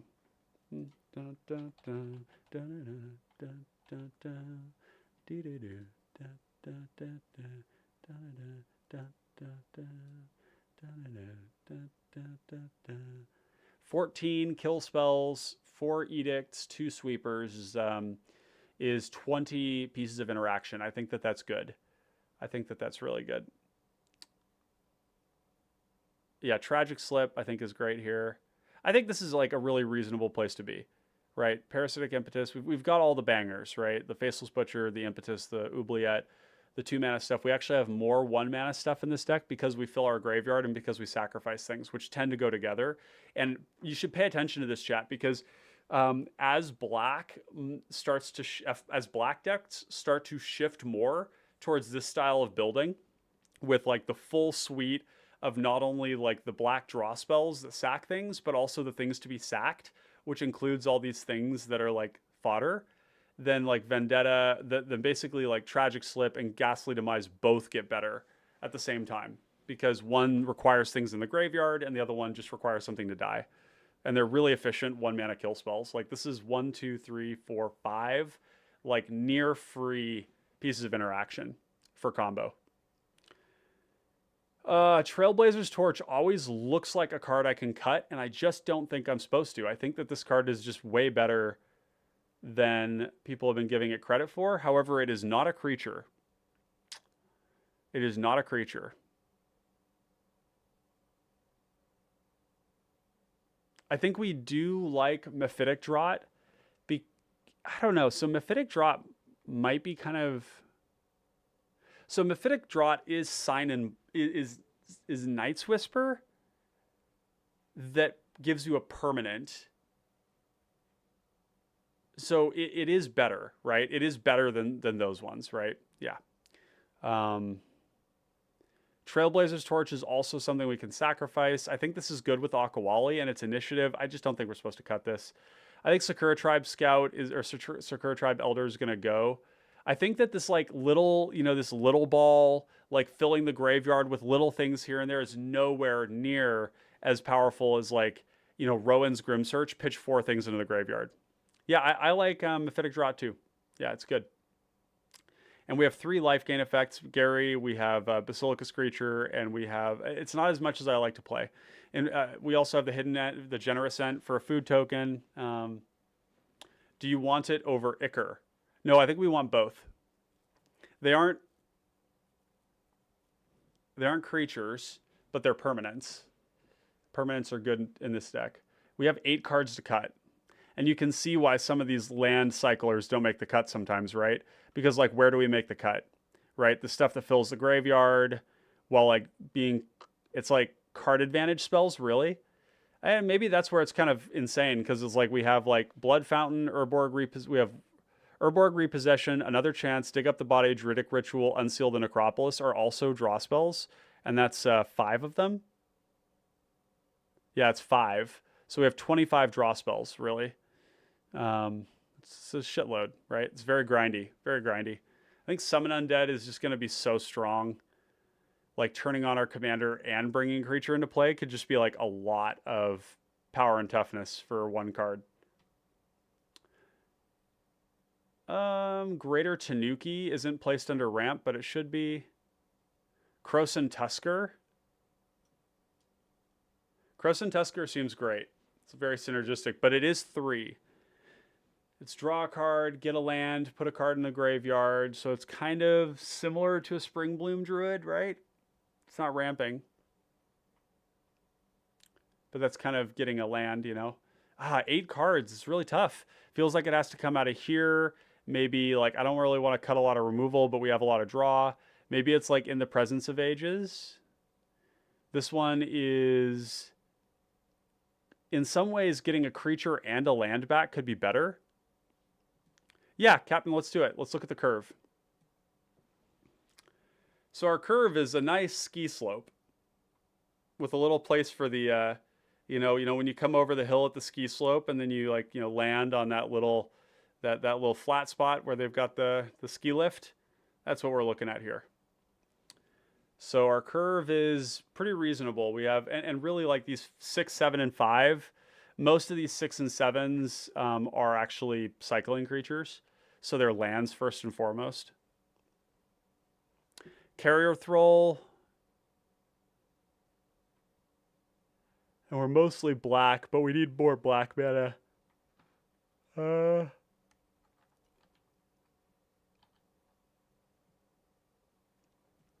Blister Pod is really good. Yeah, I mean, these are maybe some of the filler, right? That could be true. Like, how many of these do we need? Like, Direfleet Hoarder is better than Carrier Thrall in some ways, because it's making a treasure that it makes any color mana. Carrier Thrall and Blister Pod only making colorless is certainly a consideration, but they're like 2 bodies on 1, which is nice when we're doing aristocrat stuff, because that's kind of like what we've got here. But maybe, and these are ramp, but we're also saying that maybe ramp isn't that important. Like Greater Tanuki, I love the art on this card, by the way.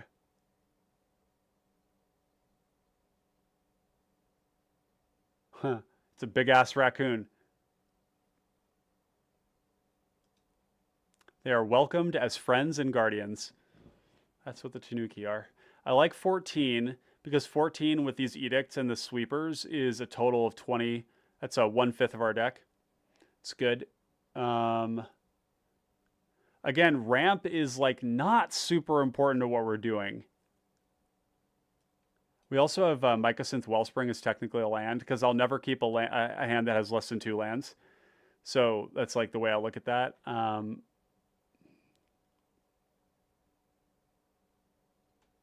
Maybe like this ramp is partially where the cuts come from.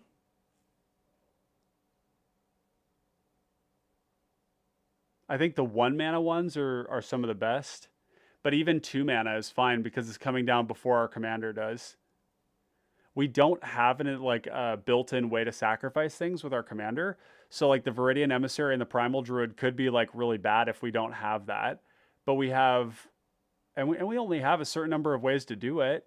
So maybe that's partially where the Viridian Emissary, maybe these aren't as reliable.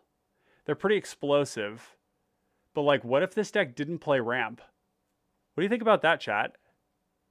What if this deck wasn't ramping? Maybe we just had like a lot of land sources? Huh. Was looking at that in Blister Pod. We seem very pip heavy, and the colorless is less premium. Yeah. Wow,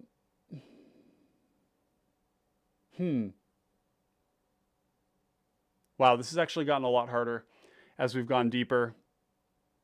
I think it's going to be probably like some of these reanimation recursion effects, probably, and then some ramp. But then when we start to play less ramp, it sort of feels like, why are we ramping at all? Like playing 4 ramp spells in a deck is kind of a weird thing to do. Like there's certain decks where it can make sense, but like our commander is only 3 mana, and like our curve is actually like pretty modest. So maybe Greater Tanuki isn't where we want to be. I think Greater Tanuki is going to go. I like this card. So without the ramp, it would flatten out a little bit. Because the ramp is all 1, 2, and 3. So it would become a slightly less steep curve.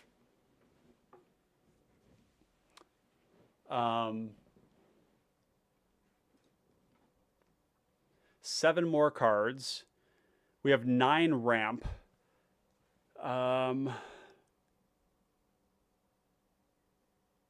Well, let's do this. How many ways do we have to do Primal, Druid, Viridian Emissary stuff?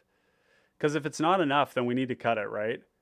We have Corrupted Conviction. So 1, 2, 3, 4, 5, 6, 7.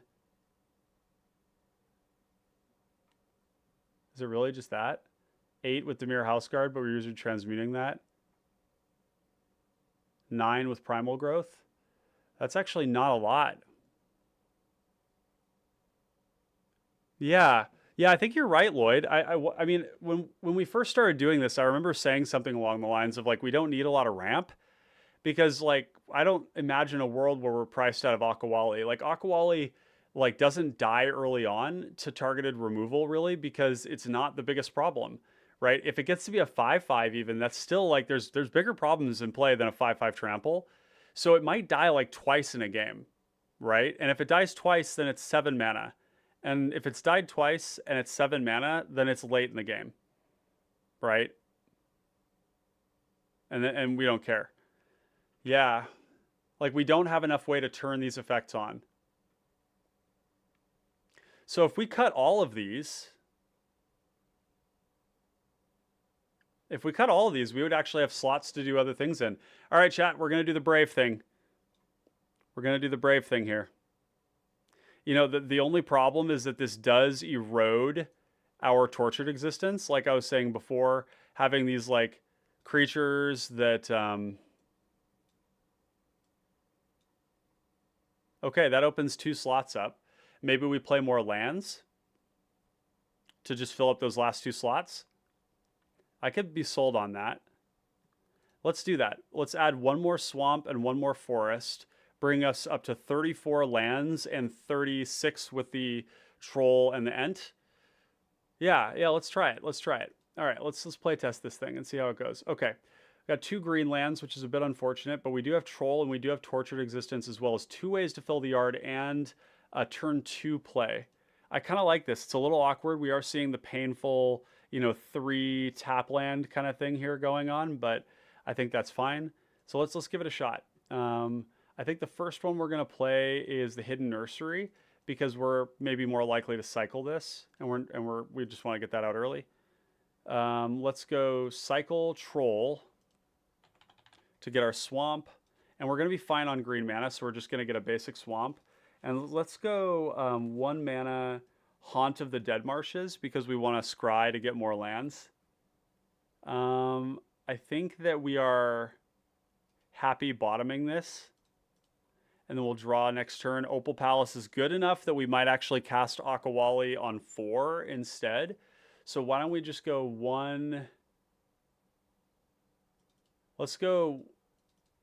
Ooh, we could cycle the Tranquil Thicket to try and hit another land. But if we don't hit it, that's kind of a bummer because we kind of need the land. But we have Druidic Ritual to get the land back. So let's cycle the Tranquil Thicket. And then we'll pay 1 for Nested Shambler. And then we'll play the Opal Palace. And now we just really want to hit a land. Okay, we didn't hit a land. But we can go Druidic Ritual like this. Mill 3, get a creep. And this is actually pretty nice. We're going to get a Troll and this back. So we'll mill 3. 1, 2, and 3. Ooh, we can always get this back later on. Oh, were we supposed to do this instead? In the Presence of Ages to get a land and a creature from among the top 4? I think that is because we don't have a whole lot of stuff that we want to get back with this. So let's say this is all in the top 4. So we're going to get back a Underdark Explorer and we're going to get back a Swamp and pitch these into the graveyard. So Akawalli is almost already turned on. So we'll play a Swamp, pay 1 for Tortured Existence, bump these up. And then we'll go here. And again, we're a little land light right now, which is annoying because we have so many lands in the deck. But we're going to pay 4 and we're going to cast our Akawalli. And Akawalli is a 4/4 at current. But it will... Oh, no. It's more. No. It's a 4/4. It's close to getting bigger. Next turn, Pestilence. Not a land. Annoying. We could go in the Presence of Ages. This is what we cast last time, actually. Yeah, that's what we cast. So now we could go Druidic Ritual into... Druidic Ritual is probably what we want to do, and then maybe, maybe if we get like a something else to do with our mana, like we could go Druidic Ritual, get a land back, then then Troll, and then guarantee our land drops. Yeah, let's do that. So 1, 2, 3 to cast Druidic Ritual, and we're gonna mill 3. 1, 2, 3. We would have liked to have had that Village Rites, but that's fine. And let's get Troll back, and then we'll get Forest back, like that. And we'll play Forest, pay, or actually no, we'll play Cycle Troll. We're actually getting close to casting Troll, but I think we just want more swamps. So get a swamp, play the swamp. And now we have Clay Revenant, so we could actually go ahead and go 1 mana Urborg Repossession. Ooh, there's a lot of options here. We could like cast our Clay Revenant, but we don't really have, we have lots of fodder. Like, what is this fodder doing for us right now? Wait a second. All right, we need to go back to the drawing board a little bit. Nested Shambler shouldn't be in the deck anymore. Sideboard, yeah. We don't need Nested Shambler anymore. So what's another card that we want?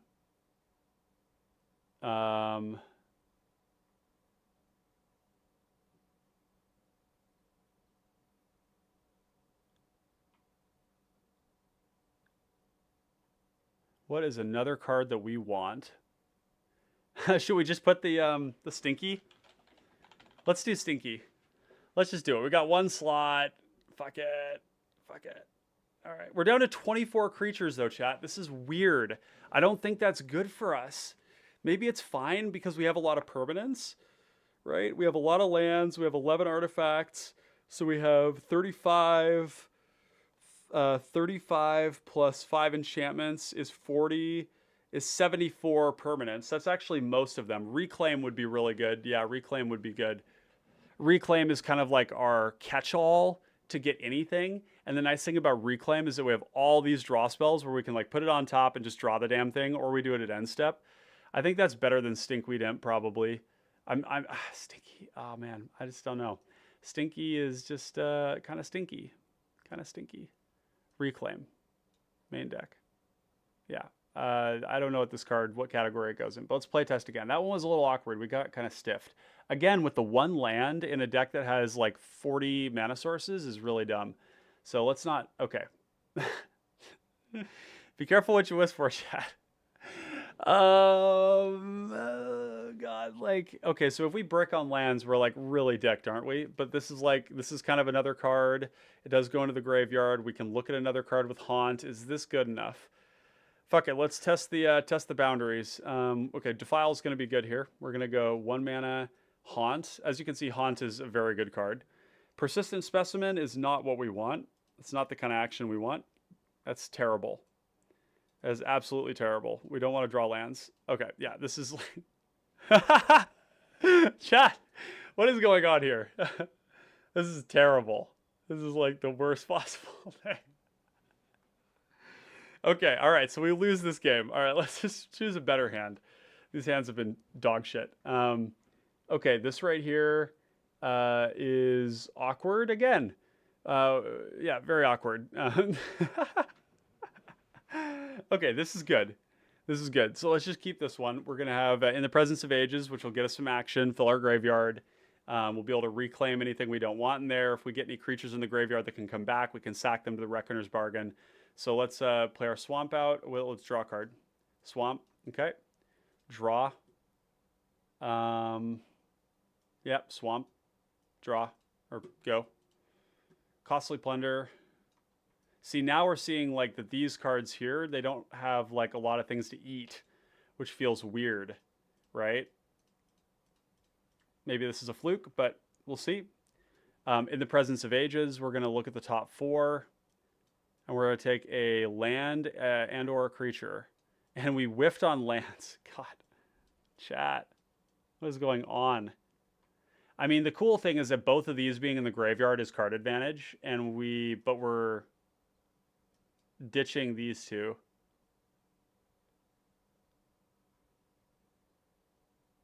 Yeah. So maybe what we want is cards that draw cards, creatures that draw cards, like little shitters that draw cards, like Sylvan Ranger, Dusk Legion Zealot type stuff.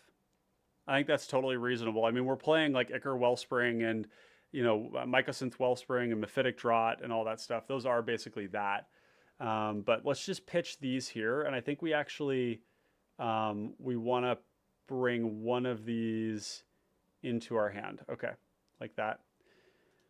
This is a slow start, but we're going to go Sanitarian Skeleton and Akawalli. Akawalli is a ways off from being turned on. Turn 5, let's go. We could cycle Gloomfang Mauler for our land drop. But I think we can hit our land drop off of Costly Plunder. 1, 2.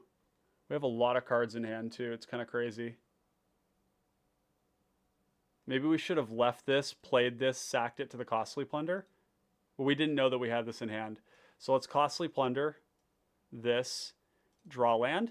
Yep, okay. Study Hall. And actually, we can turn Akawalli on this turn. 1, 2. Or can we? No.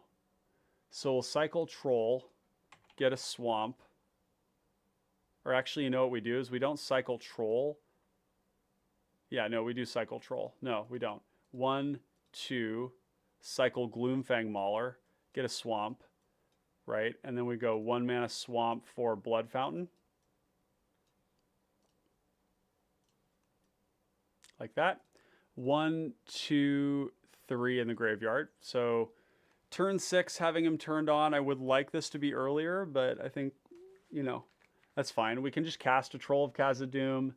I think what we probably want to do instead is turn on Akawalli. We need to turn on Akawalli this turn. Otherwise, because this has felt awkward. Okay, because we don't need to play through the whole game. We just need to see a couple of rounds of how does it feel. And that didn't feel good. We had a couple of hands that were super dysfunctional for some reason. Okay, this is a little bit better. We got a Cycler, an artifact land that we can sacrifice. Yeah, let's keep it. So we'll go 1 for Haunt, which is amazing. Go for the Throat. We want to keep that. Draw, go for the Throat. We're going to play this Forest, pay 1, cycle the Tranquil Thicket, and get a Vault. Okay. Draw for turn. Mephitic Draught's nice here because we can go 1, 2. We could also cast Akawalli this turn. That's probably correct. Just get him in play. Yeah, let's get him in play. Because every time, yeah, that's what we want to do. Okay. And then we'll go Mephitic Draught into holding up Go for the Throat. So we'll go Swamp because we want to get our Swamp count up for Witch's Cottage. Mephitic Draught, draw a card. Ghastly Demise, not good yet, but will be good. And let's just say we kill a combo creature. And then we have this Troll of Khazad-dûm. So we could go, 1 mana. Descend 4 is surprisingly hard to get to if you're just cycling creatures. Maybe we do need to have more self-mill. Because 75% of our deck is permanents. If we had any effect that put mass cards into our graveyard right now, Akawalli would be on, but it's turn 5. And we're going to cycle this Troll to get a Swamp, right?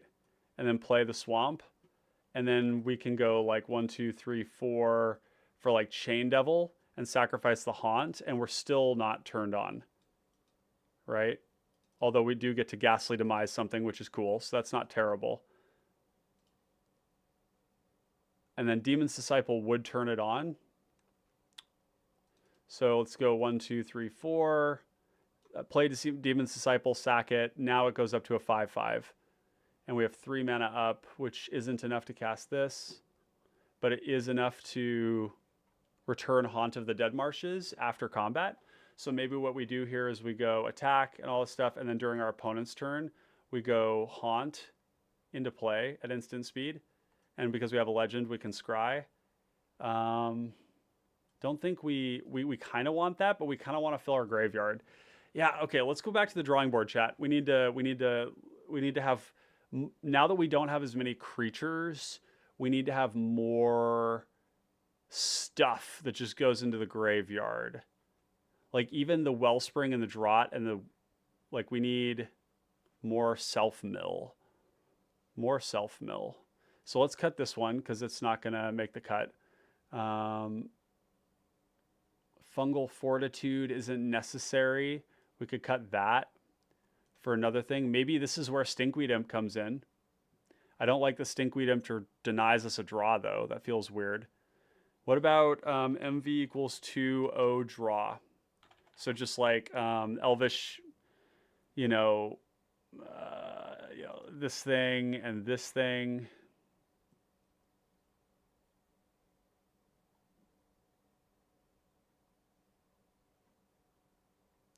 Wayfinder. Satyr Wayfinder. Mire Triton and Satyr Wayfinder. Yeah, Mire Triton's pretty good. I think that the 2-mana like Death Touchers that have like self-mill on them seem good. Maybe we do need to have some amount of self-mill. That might be the case. Oh,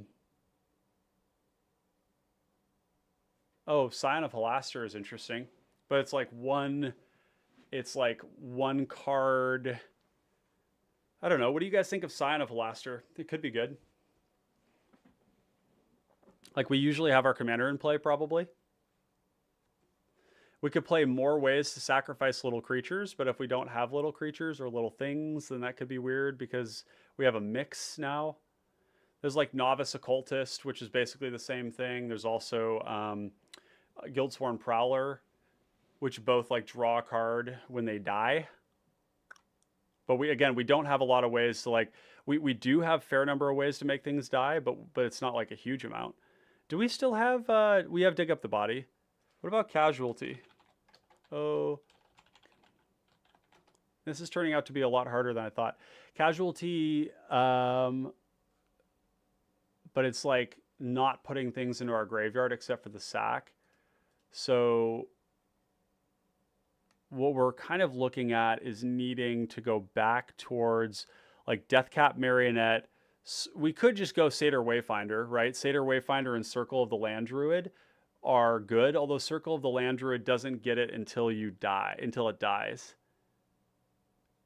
I don't like the idea of playing cards that don't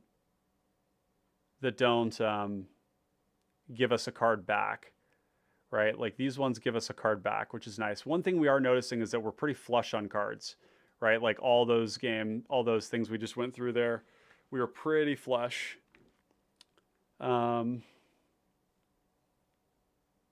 Although, okay, so we were just talking about filling the graveyard being a problem, and then I added Elvish Visionary and Dusk Legion Zealot, which don't fill the graveyard.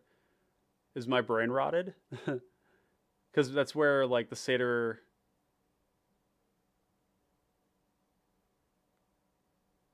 I wish that they got us cards back as well. But maybe what we need is just a way to fill. Let's see. And we want them to be 2 mana, right? So MV2O mill. Oh yeah, there's also this one. Yeah, Blanchwood Prowler. 3 cards, and then you get one of them back.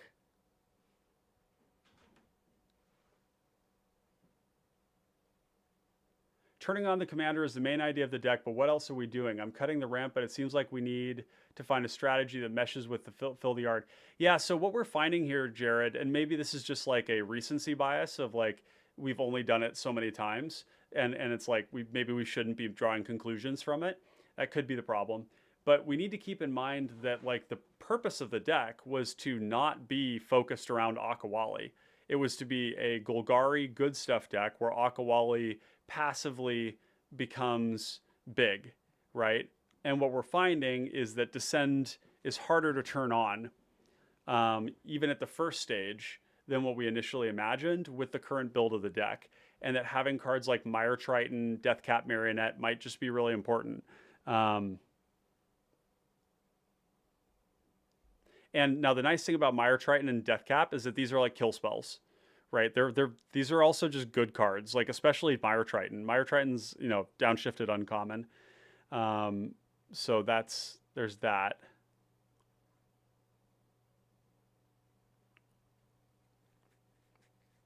There's also Wailing Ghoul, which is basically the same thing. Maybe because we have so much card advantage, the idea of putting in like these Dusk Legion Zealot cards is not where we want to be. Oh, for me? Pizza delivery. Oh, thank you. Awesome. Chat, look what just happened.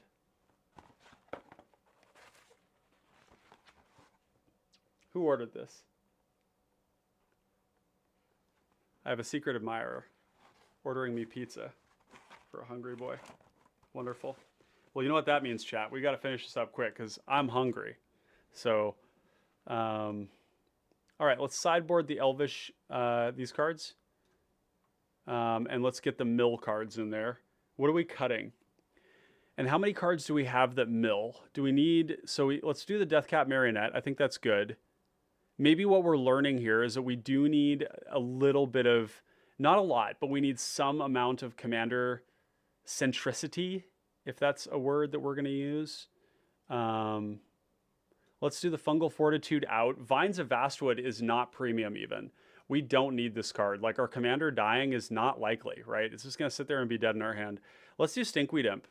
Clearly, we need like a way to like fill our yard, and Stinkweed Imp is one of the fastest ways to do that, right? Where does Stinkweed Imp go? Where did it? Stinky, where are you? Where'd Stinky go? Where is it? Wait, Stinkweed Imp. Yeah, okay, there it is. Okay, so Stinkweed Imp. That should help a bit. So let's try playtesting it now. Okay. So we have two ways to mill cards. Nothing to sacrifice to the dig up the body, but we do have a card to get back. So we're kind of playing mono black here. That's fine. So cycle the spike, and we're gonna get Witch's Cottage, I think. No, we need to get a haunted. Oh, we don't have our duels in here. That's goofy. Yeah, we need to get our duels in here. 1, 2, right? Yeah. Haunted or haunted mire, and then what's the other one? O forest, O swamp. Oh no, we want T forest, T swamp.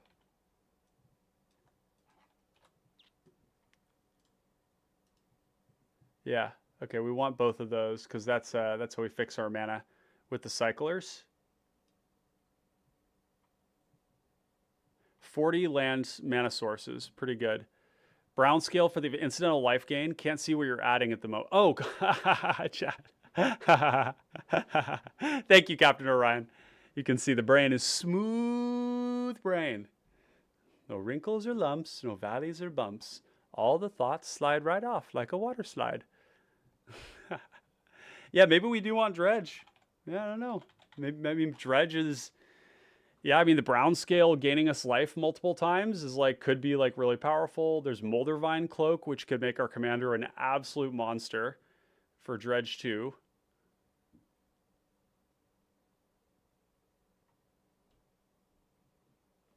Yeah, maybe brown scale is where we want to be. I mean, these sort of like, they turbocharge our stuff, don't they? Maybe those are better than like some of the cycler creatures. I don't know. Let's try even Krosan Tusker is starting to look kind of weird. Yeah, let's cut Krosan Tusker because it's like, yeah, it's like high value. I mean, it is actually quite high value with some of the like God, if you loop that with Tortured Existence and like one of these like weird creatures here, it's pretty good. Okay, we'll have to come back to that. This one might need a little more, so we can't keep that. Oof, that's terrible. There we go. Good Lord. Yeah, we can keep this, but we're keeping on 5. So let's leave behind a... Rowan's Grim Search can sacrifice the Tree of Tales. But we actually have like interaction, our initiative card, land, land, land, draw, draw. I don't think we need Rowan's Grim Search, especially because we don't have anything we can sacrifice. So we'll just rely on Winding Way. Okay, land, great. So we'll go Swamp, cycle Barrenmoor, draw a card, draw, Forest, pay 2, Winding Way, and let's say creature.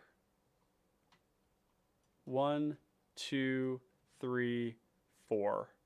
Okay, so we're going to get Gary, and we're going to put, well, we're going to almost bring us up to Descend 4, which is great. They're here. Going to play Akawalli. And then next turn, we're going to go 1, 2, cycle this to go get a swamp, play the swamp, play these 2 for Mephitic Draught, draw, and then we attack for 5. That's better. Turn 4 attacking for 5 looks good, right? And then we've got all this other shit we can do, like I suspect the next turn, if we draw land, well, no, next turn we go Reckoner's Bargain on the Mephitic Draught. We draw our land, play it, hold up interaction, and then the next turn after that we play initiative and put the counters on here. This is looking good. So we go 1, 2, actually we always want to tap the artifact. Reckoner's Bargain, sacrificing this, gaining 2, drawing 1, 2, 3, hitting our land, in which case we have, we can hold up 1 removal spell because it's black-green. So I think what we're going to do is go this into play, and then maybe we kill something with Doomblade, so we don't have to discard. And now we're at 1, 2, 3, 4, 5. So we're actually getting really close. Draw, land. This Moodmark Painter is not going to be very good, I don't think. Right? Because if we're only sitting at like 26 creatures in deck, that's only a quarter of the deck. Right? And it's, yeah, I don't think we're going to end up keeping this card, but it's cool. So now what we do is we go 1, 2, 3, 5, cast Underdark Explorer, go get our swamp, like that, and then gain the initiative, flip, add a counter, and then go to attack, and then we're gonna, I don't know, like Vendetta or Tragic Slip something. Let's say something dies, we'll just like do Tragic Slip, or maybe we go, yeah, let's go Tragic Slip. Kill something, and then on our turn, somebody probably took it from us, right? So we'll get it back from them with the Underdark Explorer, draw for turn, swamp. This is great right here because we have a lot of cheap spells. We could go 1, 2, 3, 4, 5. I would like to get our commander online this turn. So we would go 1 Blood Fountain, pay 1 to sack the token to discard this and draw a card. And then I think we go 1 to sack this to draw 2 cards. 1, 2, 3, 4, 5. 1, 2, 3, 4, 5, 6, 7. Okay, so we're doing well on lands. Okay, and then we're drawing 1, 2. Yeah, so this is the 2 cards that we drew, right? Yeah. And then we go 1, 2, cast Basilica Screecher. Go grab the initiative. Put counters on the Basilica Screecher. going up here with the initiative. And then during our opponent's turn, we vendetta something. So 1, 2, 3. We should just organize these because we don't have any graveyards matter stuff. So we'll go land, land, land, Spiketail, Draught, Moodmark Painter, Blood Fountain. 1, 2, 3, 4, 5, 6, 7. So close. So close. We probably share the initiative with somebody that turn. We draw. Oh, Stinkweed Imp. So actually there's a way to do this. It's kind of cool. Turn on Akawalli, where we go 1, 2, 3. Cast Stinkweed Imp. Pay 1, 2 to Final Flourish, sacrifice it. And then Akawalli becomes an 8/8. So it's on turn 8. It's on turn 8. So it's, you know, this is no like turbo, you know, turbo descent. But again, we're like Golgari good stuff. Like we're interacting. We've killed 1, 2, 3, 4 creatures this game so far by turn 8, and we have another kill spell in hand at the ready, and we have a Gary, a Screecher, and it's like we're just doing good stuff here, right? We goad something, hit somebody, you know, kill another creature, you know, during their turn. We're gonna go to. We're probably keeping it this turn, and so we'll go up to Archives, and we'll draw a card, and then we'll draw another card. Okay. And we could actually have milled there if we wanted to, but now that Akawalli is like big, you know, that's where Stinkweed Imp is kind of funky. Because like, how do we get this into the graveyard easily if we don't just like, I don't think Dredge, so Dredge works as a one-time thing. I don't know if Dredge is where we want to be. I think we just want more cards that like recur things while doing graveyard stuff. Okay. I'm going to do one more tune here. I don't think we want Stinky. I know it seems like a good card here, but it's only fine. I think we can do better. Oh, and we're going to cut the Moodmark Painter. Even though it does make it unblockable. It's pretty cool, but I just would like more cheap stuff to put into play. You know, that's kind of where these other bodies. FYI, this is where rank officer's discard makes sense. Yeah, the problem with rank officer is that the card is like inefficient at a lot of different levels. And like it's making us exile creatures from our graveyard. Like that's really the opposite of what we want to do. It is making 2 bodies. It is discarding a card, but like I don't know that there's really like a ton of stuff that we want to discard. And then when we want to drain people, it's like making us tap our 4 mana creature and making us pay mana. Like I would be much more inclined to just play like Vampire Spawn or something like that. Yeah, I don't think the rank officer. There could be a build of this where it would work. Yeah. Let's put the Satyr Wayfinder in here. Because Satyr Wayfinder is also getting us a land from among them. And then we could also do Circle of the Land Druid as well, because it's mill 4, but it's also not getting us back that thing until we sack it, which is fine. We can just block with it and then get a land back. That's pretty good. Mill 4 is a lot. Maybe we want instead the Blanchwood card. Right? Blanchwood Prowler gets us a land back. It's kind of the same thing. It just mills a little less. It's like less good than Wayfinder. Serrated Scorpion is a good card too. I really like that card. Don't get me wrong, Lloyd. But I think the question is like we want to fill the yard. We want to keep cards, you know, coming to us instead of just putting them in the yard. And we want to have cheap things. So Serrated Scorpion is like pressure and a cheap thing and a very good card. You know, Serrated Scorpion and decks that maximize it is kind of like 1 mana, deal 6, gain 2, right? While being a blocker and an attacker.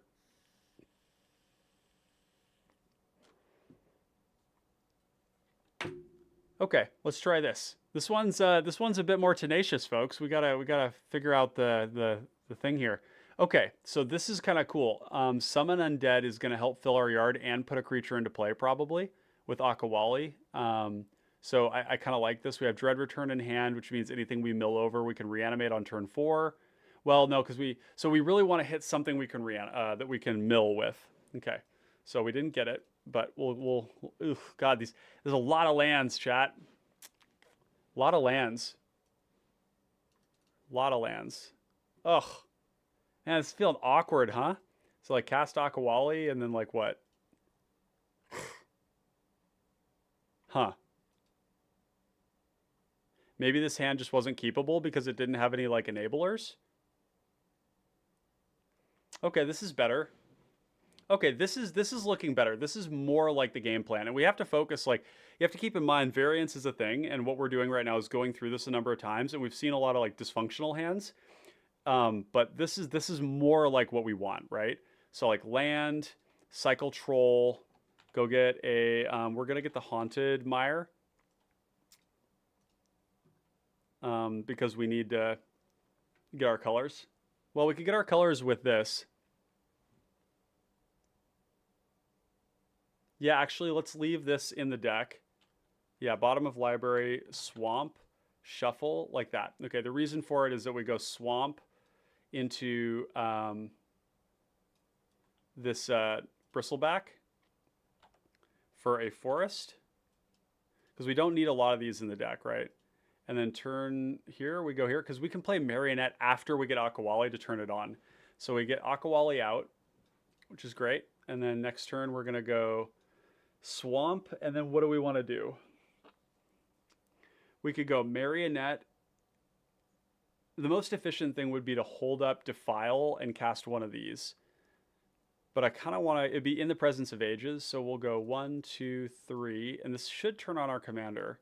In the presence of ages, 4 cards. 1, 2, 3, 4. That's what I'm talking about. That's what I'm talking about. Love it. Okay, so Akawalli's on, right? So this stuff is really important. So basically the way that we do Golgari good stuff is that we build around these, right? And this should be what we get, right? This should be like, statistically speaking, this should be like one of these 2 cards and then these 2 and then maybe like a Defile. Because 75% of our deck is permanents, right? And this is a non-permanent. So these should be very, very good. Like putting 4 cards in the graveyard is descend 3, right? So what do we want to keep here? We can always pitch the Haunt unless we want to play the Haunt. But I think we keep up Defile on turn 4 and kill a combo creature, like an untapper. So we'll put Tranquil Thicket back in, keep a Swamp, pitch this, and oh no. Tranquil Thicket, Generous End. Yeah, we keep Generous Scent maybe. Or we take Tranquil Thicket. How do we want to do this? Boy, that's kind of tough. Haunt wants to be in the graveyard. Generous Scent can be another land. And then we have other ways to get things back and move through our deck. So I think we'll just pitch, keep Swamp. I wouldn't mind cycling the Tranquil Thicket to find another card. And we actually have a Trailblazer's Torch, so that's good. So we'll do that. This is now on. This is a 5/5 on turn 4. 5/5 trample. I like that. That's very good. So we attack, and then we're going to Defile something, and we're going to untap. And I think what we're going to do is go 1, 2, 3, 4. Well, what if we played Marionette? What if we waited on the initiative?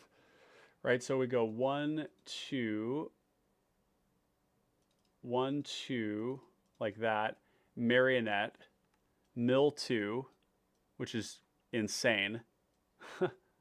Wow, the self mill does feel good with Akawalli. I'm not gonna lie, because this is just getting huge. 1, 2, 3, 4, 5, 6. Descend 6. That's quite a bit better. We have Descend 7 if we cycle our thicket, and Descend 8 if we. Yeah, okay. So watch this. This is cool. So we go 1 for Generous Scent, and we're going to go Forest into hand, play it, cycle it, and now we have 1, 2, 3, 4, 5, 6, 7, 8. Yep, and this is a 7/7. That's sick. This is the first hand we've seen work, but it's all because we've, maximized more on the self mill. Maybe we want even more, because we want it to come out early. I mean, 7/7 on turn 5, that's pretty fucked up. I love it. All right. And then this is like Death Touch, so they can't swing back at us. This was always supposed to be in the deck, I think. Draw card, Swamp. Now what do we want to do? Now it feels like another chance could be in the picture. Mill 2, put a permanent in, get 2 creatures back, something like that. We could also play the initiative and hold up Doomblade. I don't hate that. Initiative with this in play is great too. Let's do that. Initiative. So we're gonna go and get a swamp, I think. No, let's go get a forest because we're a little low on those. We got 2 of them, and then we're gonna go to combat, swing, and we've got the initiative here. We're pretty close here, chat. So do a counter here, and then yep, do the thing. You know, I don't even think anybody's going to swing at us really because we have the Death Touch thing, but we will kill a combo creature. And let's do it with Victim of Night for pip reasons, I think. And then we're going to untap, and we're going to put counters on the Akawalli, which is gross. It's a 9/9 now. Draw a card. Forest. And I think this is where we want to start seeing what we can draw into with the mill. So another chance, and we're going to mill 2. Dread Return. Interesting. Okay, so we're going to mill 2, and we want to do this post-combat, by the way, right? Because we want to get in for the damage and then do this so that we don't hamper our yeah. Mire Triton would be a good one. And then Troll, potentially. Yeah, I think Troll. Actually, we want cheap creatures, don't we? Yeah. Oh, watch this. Oh, this is so spicy, chat. Okay, watch this. Watch this. Watch this. Okay. So we get these back, which makes our commander smaller. Right? We get these 2 back. Commander is smaller momentarily, and then we go 1, 2 for Mire Triton, mill 2, back up to Descend 8, and then we go 1 for Haunt of the Dead Marshes, and we scry 1. And I think Hidden Nursery is actually kind of what we want right now because but drawing it next turn's a little slow. Yeah, we'll leave it on top just because it's going to allow us to dig deeper. And then we flash back Dread Return. Sacking 1, 2, 3 to bring back Troll, or Nurturing Bristleback. I think Nurturing Bristleback just because it's giving us 2 bodies. Let's just say it's a boar. I don't think it's a boar. It's a dinosaur, right? Yeah, it's a dino. That's great. Okay, 1, 2, 3, 4, 5, 6, 7. Okay, so we got all that. And then I think it's going to be hard for them to take the initiative, so we'll probably goad on this next turn. We'll play this tapped. And actually, what we would do now is we want to keep up mana to flash this in instant speed to scry on our next upkeep for the archives. So we'll go 1, 2, 3, oubliette somebody's commander, pass the turn. And then if we need to kill something, which turn 8 we probably do, so we'll Doomblade something. And then upkeep, we're going to untap, and we're going to go 1, 2, 3 to flash this into play and scry on our upkeep. Study Hall. I don't think Study Hall is what we want right now. And then we'll draw, and this is turn 9. Sanitarium Skeleton. Okay. But then we're gonna draw for archives. Okay, there we go. Yeah, 1, 2, 3, 4, 5. So let's do this, and we probably save Hidden Nursery until we have nothing left to do, which is kind of how it usually works. So we'll go double swamp into Mephitic Draught, draw a card. Oh yeah, Necropolis is nice. And we'll do that at end step. So we'll go cycle it, and we're going to get Troll and Generascent and start casting them. So end step 1, 2, 3, 4. Do this. Mill 3, which were kind of cards that we might have wanted, but we're going to get back these, which, yeah, 1, 2, 3, 4, 5, 6, 7. So, oh, this is a permanent. Okay, great, great. Yeah, perfect. So we're still at 8, like that. And actually, that means that we could have cast this last turn because 3 + 4. Yeah. And then we're going to go upkeep, and we're going to do Throne of the Dead 3. Oh, Crypt Rats. Okay, so the game's over. Yeah. If you flip Crypt Rats off the Throne of the Dead 3, you are like super likely to win, but like the rest of the shit's pretty busted too. Whew. Wait, what the? Dude, chat. This is like the grossest Throne of the Dead 3 I've ever flipped. Crypt Rats, Avenging Hunter, Gloomfang Mauler, Dimir Houseguard, Faceless Butcher, and Underdark Explorer. Yeah, that's really nasty. Okay, this is working. So the one thing that I'm going to be very curious about as I do some more testing with this is like how many more of these sorts of things do we do? Because these all felt really nuts. Like high permanent count deck, like tons of lands, tons of creatures that are also lands. You know, being able to like draw 2 off of these while filling up for Akawalli. So what we're learning, what are we learning about Akawalli? Akawalli does need some enabling. It's not purely green-black good stuff. However, when you look at the composition of the deck, it has all of the ingredients for just good mid-range, right? 14 removal spells, 4 edicts, 3 wraths. It's 20 in total because Echoing Decay is a targeted kill spell as well, so it's occupying both. We have Graveyard Hate. We have a huge bench of draw spells, and our Recursion is just as good, and we have Potent Threats. Like, everything about this screams mid-range, and yet Akawalli gets fucking huge, right? Like, this thing is so scary. The initial hypothesis that we wouldn't have to build around this because of all the good cycling cards and, you know, some of the things that green normally likes to do is not entirely confirmed. I would say that you do need to build around Akawalli a little bit. The degree to which you build it is going to determine what kind of Akawalli deck you are. If you're an Akawalli deck that wants to just like make Akawalli big, protect Akawalli, swing in, give it like unblockable with like, you know, menace type stuff and, you know, maximize on that, then that's fine. But I think that that would come at the cost of a lot of consistency.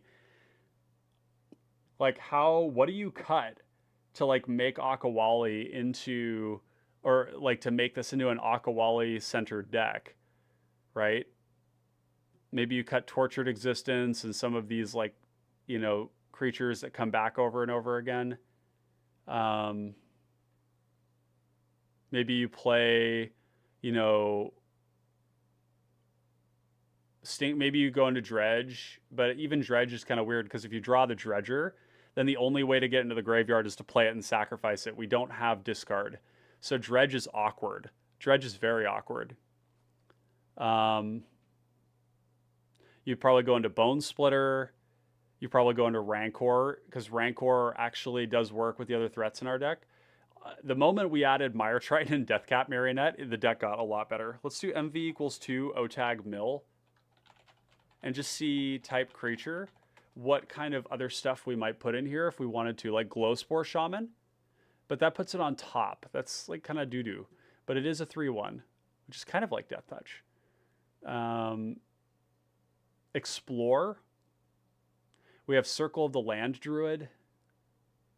I mean, as we saw there, our graveyard felt like an extension of our hand, and that's a really, really powerful place to be because, like, every time you draw one of those cards that allows you to dig into your graveyard, you're just, like, pulling, like, the most premium stuff, and because we're milling in mass, we're putting a lot of stuff in there that we can go back and get later on because we're so creature-focused, right? Or permanent-focused, really. There could be an argument around increasing creature density over the artifacts, you know, like maybe ditching the Mephitic Draught and the Ichor Wellspring and the Mycosynth Wellspring to just have creatures. that could like attack and block, and that would sacrifice a little bit of the value because you're like losing out on one card for each one of those, right? Each one of those is it's not a creature, but it is a draw to, right? So that would be interesting to look into. We do have Explorer, which we haven't looked into yet. There's Wailing Ghoul is another option. And these are all mill. There's also, yeah, so there's options. Obviously, these mill on turn 2 is kind of gross because then you go Akawalli, and Akawalli is like really close to being a 5/5. So maybe generically we want Circle of the Land Druid. Later on we cycle, or we sacrifice, draw, and then we get a land back. Yeah, I like where it's at though. I like where it's at. I think we're in a good spot. Probably a good spot to wrap things up here. I'm going to do some continued testing on my own. Obviously, anything that's going to, mill multiple cards into the graveyard and then get them back is going to be strong. There could be an argument for, maybe.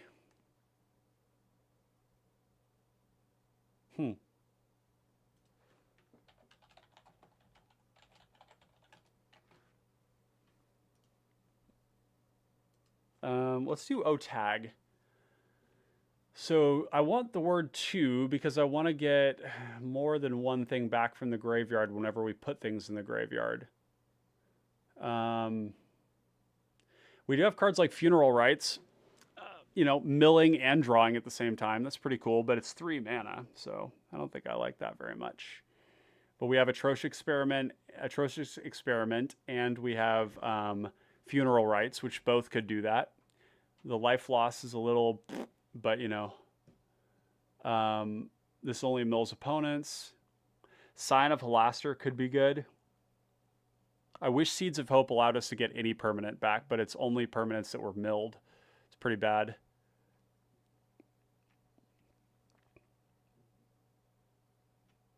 Wailing Ghoul is pretty bad because it's just like 2 cards. We can't get a card back.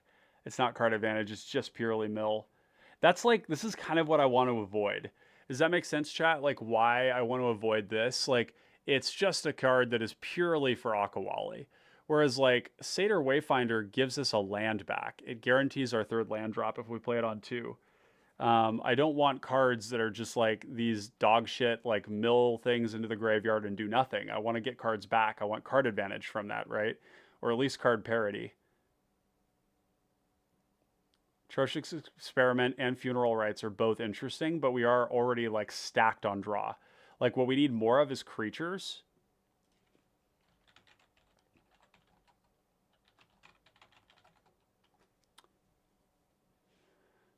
We have Balustrade Spy. No, that's not good.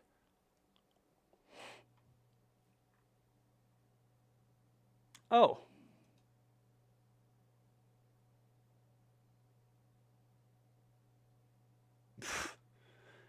This is interesting.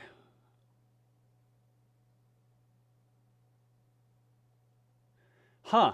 Colossal Badger is actually pretty good. This is a creature in the graveyard, so it is a permanent, but it's also a spell that allows us to dig 4 cards and add counters to our creature. Colossal Badger seems good.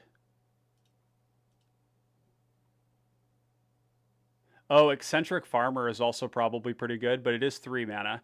3 mana, 2/3, mill 3, return a land. Could be good.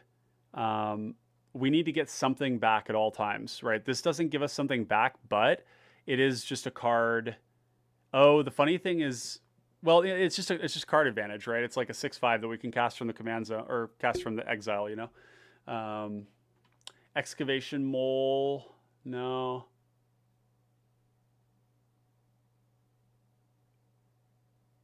Yeah, we need to get something from the exchange. Gray Slat is another one, mill 4, and then if there's 4 more creature cards, it has Menace and Death Touch.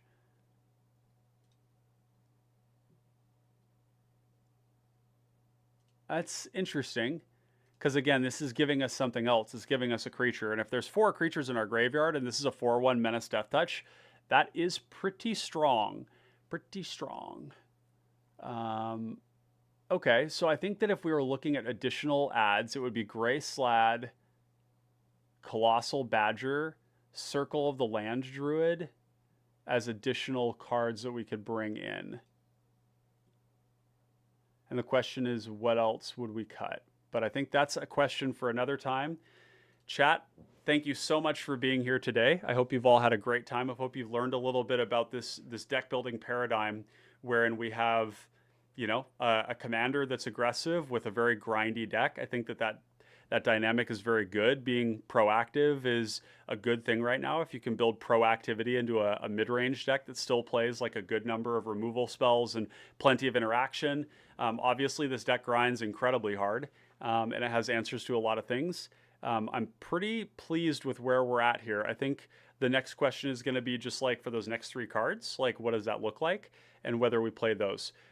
As we wrap up here, I do want to take a moment to thank each and every one of you who has signed up on the Patreon. And I want to talk a little bit about, about the Patreon before we let you go here. One of the things that I've been thinking about a lot lately for other content creators and myself, and really just like everybody who's an independent content creator, is that if each person who is in the Discord server or if each person who watched donated $1 a month to support this kind of work, currently right now, that would be $700 a month in my pocket.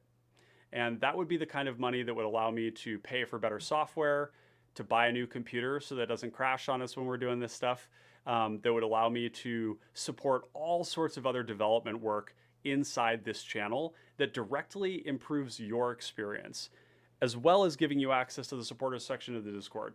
And I've been thinking about that for other channels, right? Like if you had, for example, every member of like some of these channels that have larger, like 1,000 people in the Discord server, if everybody donated an insignificant amount of money, $1 a month, $12 a year, to even 10 of their top creators, right? That's kind of like a Netflix subscription that is giving you access to all this extra stuff, right? While supporting people at a really low amount, right? Like $1 a month is like nothing. It's like a quarter of a cup of coffee, right? And it has a really dramatic impact on creators like me where, if everybody was doing $1 a month and then 20 people were doing more than that, that would currently be like $850 a month in my pocket. That would really increase the sustainability of this effort. So I want you to consider that. I don't have a $1 a month option right now because Discord limits you to $3 a month maximum. And currently the Patreon is set at $2 a month for our base tier.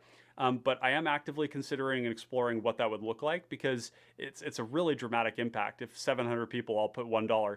And that's just not for me, right? You think about that for any content creator, if you're like Turin doing, Total War stuff and Dune and all this stuff, or if you're, somebody like Maldhound, for example, who has 3,400 people in his Discord, right? Imagine the impact that would have on any content creator if everybody realized the power that they, as a viewer, have to basically contribute to that for really insignificant amounts of money. So I just wanted to talk about that for a moment because it's been kind of on my mind as I work on this here. And I never got into this here for the money, but I do put a lot of time and work into it, and it helps validate that what I'm doing is worth it when people contribute money to it. So if you too want to support the channel, you can go to patreon.com/common connoisseurs, where we have a $2, $5, $10, $20, and $50 a month levels where you can support this work, gain access to the exclusive members section of the Discord, get exclusive OBS interfaces that I've made myself. You get to participate in the conversations prior to the stream, like the Patreons did prior to this video, where they got to advise on what cards they thought would be good. They got to share their own lists. And you also get really exclusive access to all the updates I make on every one of the 134 decks that I've made over the course of my time in cPDH, right? And so you're going to see updates in the supporters only section of the Discord where I say exactly what I cut and what I added, meaning you get basically up-to-date information on all of the best decks that I make. So that's a really great value as well. So yeah, consider supporting the channel. And while we're at it, I do want to shout out all the people who support. We have 21 patrons who support this work here. And actually, it looks like we just added one more. Oh, would you look at that? Thank you very much for joining. We have HZ, our newest patron, who is supported at the $5 level. Thank you so much for participating. Make sure, HZ, to DM me if you're seeing this now. DM me on Discord, and we'll make sure that we're plugged in. do the Discord integration on Patreon, and that'll get you into the supporters only section. And we'll make sure to shout you out. So thank you so much for your support. We've got HZ, Luke, Mark, Max, and Kelp, Paul, Neil, Alex, Jared, Dax, the PDH Pod, Eric, Adgan, Zach, Scooby, Chris, William, Paul, Corey, Derek, Ian, and Noyark. So thank you all so much for your support. I really appreciate everything you all do to support this work, and we're always looking for ways to maximize your value for your support and what you do. With that, I really appreciate everybody who stuck around here till the end. I hope you've learned a lot. It was great having you all. And with that, we're going to catch you next time. Thank you so much from wherever you are in the multiverse, and we'll catch you on the battlefield. Peace out, friends.